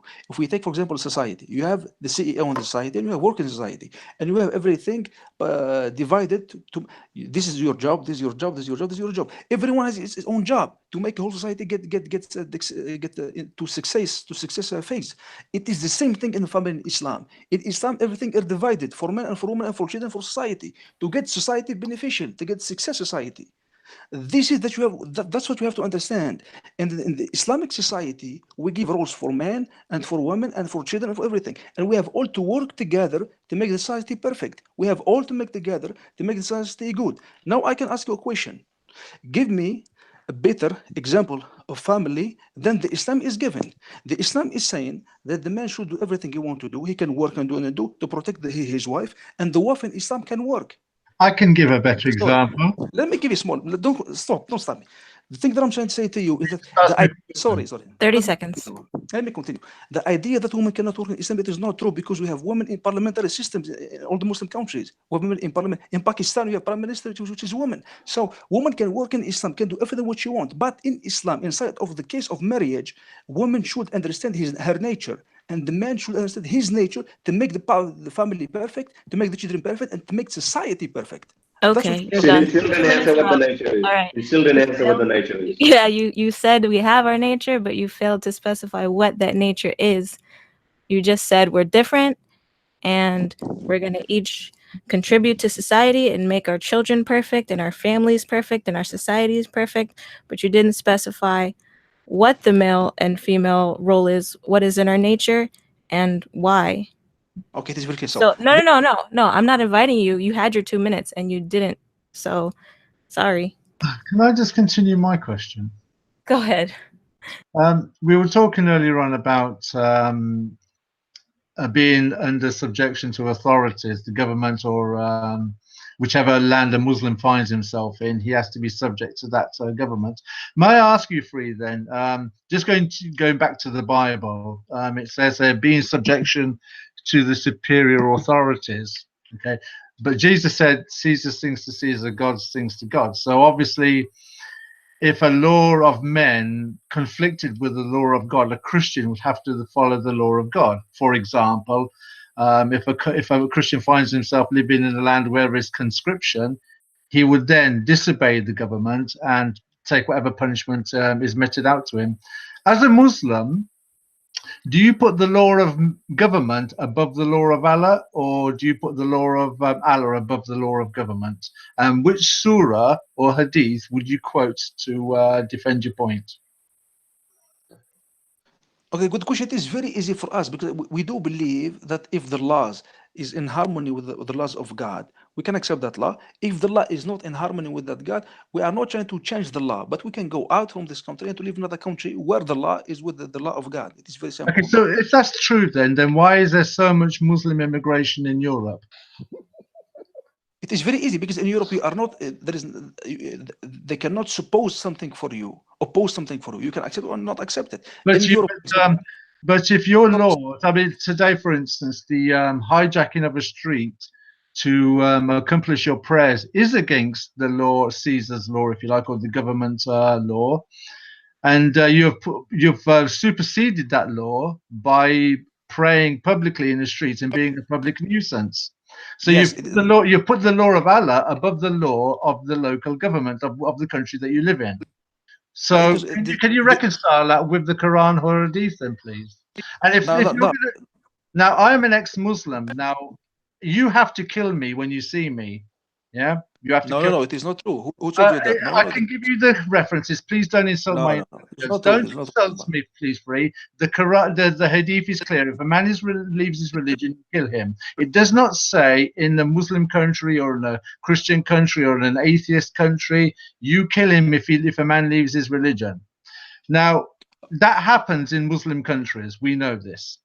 When if you meet me in Oxford and you find out I'm an ex-Muslim, will you then be obeying the law of Allah, or will you be disobeying the law of Allah? Okay, so you asked many points. Can you just give me my time to answer you, my dear brother? Please, I'm looking forward to it, and I'm also going to give you the opportunity to meet me in Oxford to see if you have what it takes to carry it out. Okay, thank you so much. But I want just to clarify for you that English is not my mother tongue. So please give me time to make you understand my point, because I'm trying to do an effort to express my ideas. With the greatest of respect, these are very simple questions that require very simple, succinct answers. Yes, I'm going to answer you, my dear brother. So the first point is about Christianity. I'm ex-Muslim. I'm certainly not your brother. Yes, you are an ex-Muslim. There is many new Muslims, many converts Muslim to Islam. So it is from here and from there. It is but they're not converted into Islam. They're born into Islam. But that's a subject that we can have another time, which I'll totally refute you on. Yes, the thing that I'm trying to say about Christianity, you told me about Christianity. Okay, about Christianity. I'm not talking about Christianity. I'm using Christianity as an example that if a Christian faced a law that that the government asks him to do, but it conflicts with his Christian conscience because it goes against the Christian law, then the Christian has a principle in text to follow. I'm asking you, which text, when you find yourself as a Muslim in a foreign land, when a man-made law conflicts with your Muslim law, which law do you follow? Do you follow man's law or Allah's law? And if you follow man's law, which scripture or surah will you quote to confirm it? And if you're going to follow Allah's law, which surah or scripture will you quote to follow or to confirm it? Okay, can I give you time to answer you, please? I'd rather you show me Quranic or Hadith references. Okay, Okay. Thunderous, Sorry, no. you've made the question. Let's let him answer again. Then I'm going to Abilolo. Yes, please. Let me just answer. Go So ahead. the first one that I was talking about, I told you that talking about laws, if the law is against the divine law or the God law or the Quran law or the Hadith law, as you want to say it. So here there is a condition. If this law is not imposed to you, for example, a Muslim living in UK, for example, in UK, the UK government cannot impose a Muslim to drink alcohol. He cannot impose him to gamble. He cannot impose to him to marry a man with men. It is not an opposition. It is not by force. It is you can do it, you cannot do it. So in that case, if you have the two choices, there is no problem for a Muslim to live in that country because the law in this country are not opposed by violence against his belief system or something like that. Okay, so in that case there's no problem for us. That's one. Two, regarding your question, I can tell you, my dear brother, if we are talking about the Muslim country, even in the Muslim countries or the country with the majority of Muslims, for example my country, Morocco, Algeria and Tunisia, we have some law against the divine law, but it is not a problem for us because these laws are not imposed by force. We cannot do that. We cannot accept that, and we can live our life, our spiritual life, and our religious life without any problem at all, because these laws are not imposed by force against our believing system. You have to understand that, my dear brother. Why? Because the concept of law, right now, is international law. Right now, the Muslim countries are not free to make their own law. They have so many treaties with the United Nations, all of that. So sometimes the UK they impose some law for us. And we're talking about, for example, like human rights and all of that. They impose some law for us, so we accept those laws because there's no problem of that. But we live our life with our convictions, with our believing system, and with our views and our conviction. Okay, that's one. Two, talking about Christianity, my dear brother, the thing that you have to understand is that we have this problem in Egypt, for example. We have some Copts and Christians in Egypt. The thing that you don't know, my dear brother, is that the Egyptian people, the Coptic Christian people in Egypt, when they go to the tribunals to get divorce, they ask the judge to make them divorced by the Islamic law because you don't. I'm not asking, please. We're not talking about Christianity. Please don't change the subject or bring in a strawman arguments. Please don't do that. I told you. I'm asking you about your stand as a Muslim in a non-Muslim country. Hang on a Stick to the subject. Thunderous, I think he's given it. He hasn't given any references for it. Now, I'm not sure he's going to be able to do that on the show. With respect, okay, I'll finish, but I'll finish on this point. He hasn't given an answer. He's, with the greatest respect, so I don't mean to be rude, but I've listened to a lot of word salad, a lot of words, but no answer with reference to a hadith or a Quranic point. None at all. Yeah, he hasn't given that. I agree, he hasn't given that. He's given his opinion on what can happen. If there's no contradiction with what they already believe, then they're okay. If there's a contradiction, then they can leave the country. Okay, but if the yeah, but the thing is, though, what the point I'm trying to get at is, if, for instance, a Muslim comes across an ex-Muslim, either in a Muslim land, he is under obligation to kill him. Now, there are scholars that I can quote that confirm that in a Muslim country. In a non-Muslim country, if a Muslim comes across an ex-Muslim, what does he do then? Because by Muhammad's own claim, if a man leaves his religion, kill him. So now, are you putting the law of the land over killing that person, or are you going to follow Muhammad's command to kill that person as ordained by Muhammad? So which law comes first? And if you're going to put one law above the other, what surah or hadith are you going to use to confirm it? Okay, but Thunderous, hang on a second. You've quoted scholars. So, I mean, there's scholars like Shabir Ali that would say, no, that's not the case at all. So he lives in Canada. But Shabir Ali, obviously living in America or Canada, isn't going to be saying something contrary to the laws of the land he's living in. But I can quote Asima Hakim or Zakir Naik or Yusuf Estes that are living in Muslim countries that say the opposite.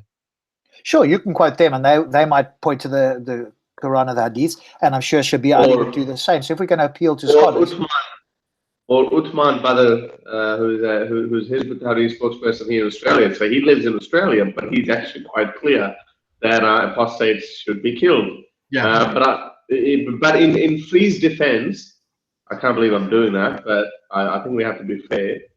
That quote that Muhammad gave, that anyone who changes religion, kill him. Muhammad was an authority at that point, and it was made quite clear that you have to have an authority over over any state you build. So kill him part comes from an authoritative figure. So that would mean, I mean, it doesn't have to necessarily be written somewhere, everywhere, that at the end of every statement there should be a footnote that it has to come from the caliph or it has to come from the qadi, which is the judge. So I think that is pretty introduced pretty clearly, that it has to come from the authority. And that is what Uthman Bada's position was as well.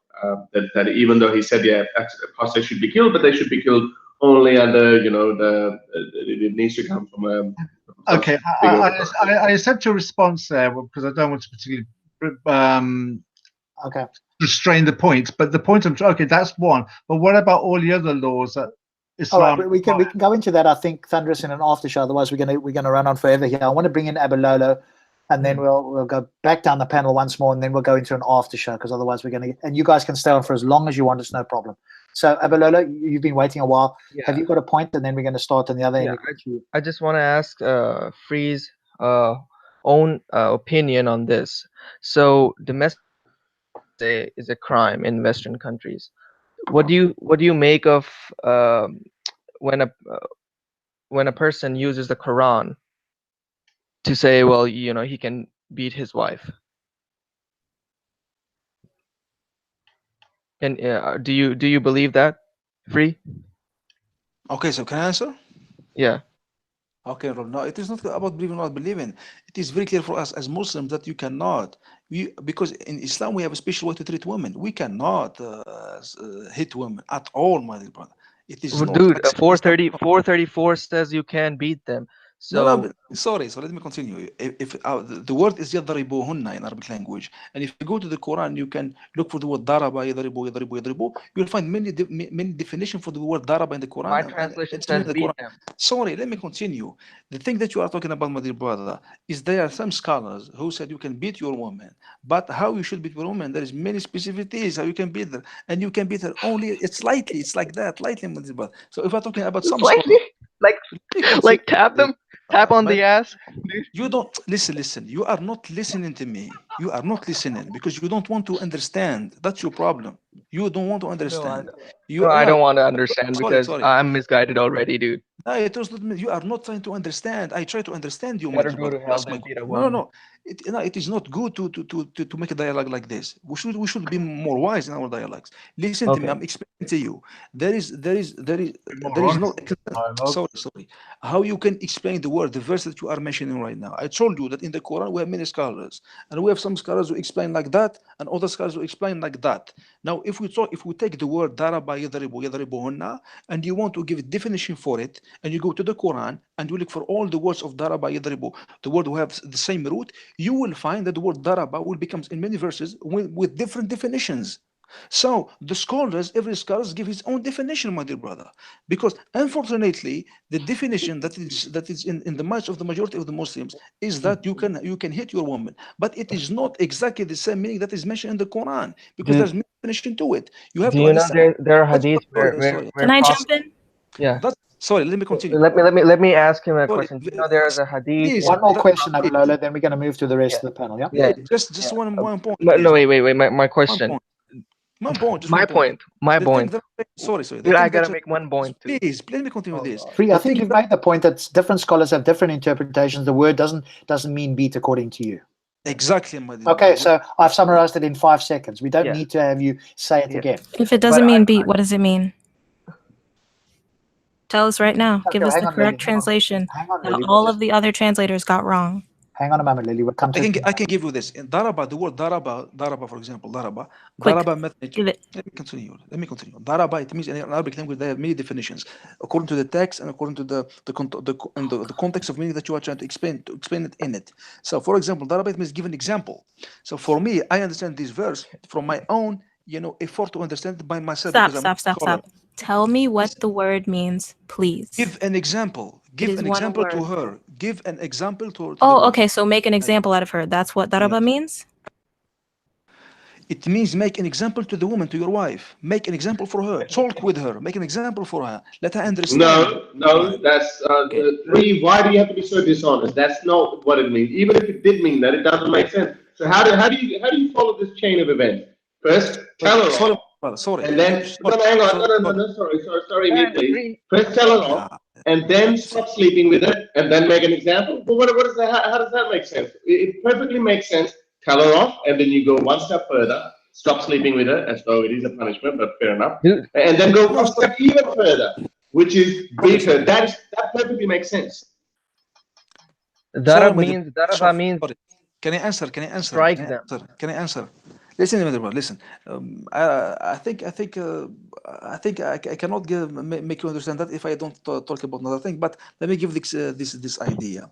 You have to understand that if for an atheist man who cannot understand the Arabic language, you cannot talk about the Quran rightly, my dear brother. I told you, if you want to talk about the Quran, you have to have at least small. Man. So you're not going to give us the translation. I'm sorry, y'all. I've been quiet, but where does it say that in the Quran? Free. Where does it say in the Quran that you need to know Arabic, or at least understand a little bit of it? Where does it say that? I just want to ask him one thing. Okay, hang on. Everybody stop. I think we're going now into a position where this conversation is going to go all over the show. So that's fine. We can continue with this, but I'm going to now bring it offline or off the live stream because I don't think this is going to be as productive. So we'll stay on. All of you can stay on. Nothing's going to happen here. But I don't think it's any view here because you're all going to be. He's got a view that it doesn't mean beat. You all and the rest of me and me included all think beat means beat, which is, and I've put it into the chat there, to hit repeatedly so as to inflict pain. He's, as Stop Spamming has always said, and I'm sure other people have said it too, there's Muslims, and presumably Free is one of them, that are better than their Quran. So they desperately want to find a way to not mean this, make this mean beat. And so he's going to go around the houses with all of you. I think we're all quite clear that's going to happen. So I'm not sure that we're going to get anywhere other than him claiming that it doesn't really mean beat, it can mean something else, etc. You all know that or believe that it means beat. So I don't think we're going to get anywhere other than him trying to dance around this and mean something else and give us a bit of a story here. So I'm quite happy for that to go ahead, but I don't think it's going to be productive for everybody else because we're not going to get any other answer. What do you want to say, Lily? Okay. I wanted him to say that it doesn't mean beat. I wanted him to say that it means to hit lightly. No, but he said it's tap. I wanted him to say that it means to tap so that I could give him my example. Make him say something he doesn't want to say or he doesn't believe. No, I mean, I wanted him to admit it because he kind of said it earlier. No, but he said he retracted. No, in the beginning he said some scholars say it means to hit them lightly, and there's varying degrees of how hard we all you know have on to this hit panel them. that every scholar can make anything. They can make the sky look blue and purple and green and speckledy colors. He said it. I'm not told you. He said it earlier. He said it just means like a little tap like this. He even made the noise. No, I said some scholars said that. Please listen. I said some scholars. Okay, see, you're backtracking now. All right. Some scholars, you're right, Rob. Some scholars say something. Whatever. Sorry, I think you're a feminist and you cannot understand me because you are a feminist. You understand what I'm talking about. Okay. You cannot understand what I'm talking. You are a feminist. I have a question with you. Wait, please. Everybody wait so we can go offline here because otherwise it's going to be a free fall. I'm not going to have a free fall because we won't get anywhere here. So before we do anything else, I want to thank all the panelists that are on here. Thank you very much for coming on. Thank you to all the viewers, and we will be back hopefully next Friday. I'm away, so hopefully Stops, and if there's anybody on the panel that wants to join Stops as a co-host, because I may not be here, let me know. Let me know afterwards. Don't tell me now, but just let me know in the chat if you're available to co-host at 8 p.m. UK time, because I may not be available that evening. I'll be working until 10 or 10:30 at night. So if you want to join Stops as a co-host and you have a topic, please let me know in the private chat or email me or send it to me on Facebook or whatever the case is, and I'll look to see if we can do that. So on that note, thank you very much. We're going to go into an after show. If you want to join the after show, there's a couple of spaces left. You must email. I'm not going to be putting it into the live chat, so you must email. And I'm putting the email address in here so that you can send me an email. I'll be up for another 20 minutes or something like that, and then I'll be off to bed. So email me if you want to join the chat. Thank you to everybody. We'll be back next Friday at the same time with another topic. Just hang on the panel here, and we'll go to the after show. Thank you for that, and good night. Thank you.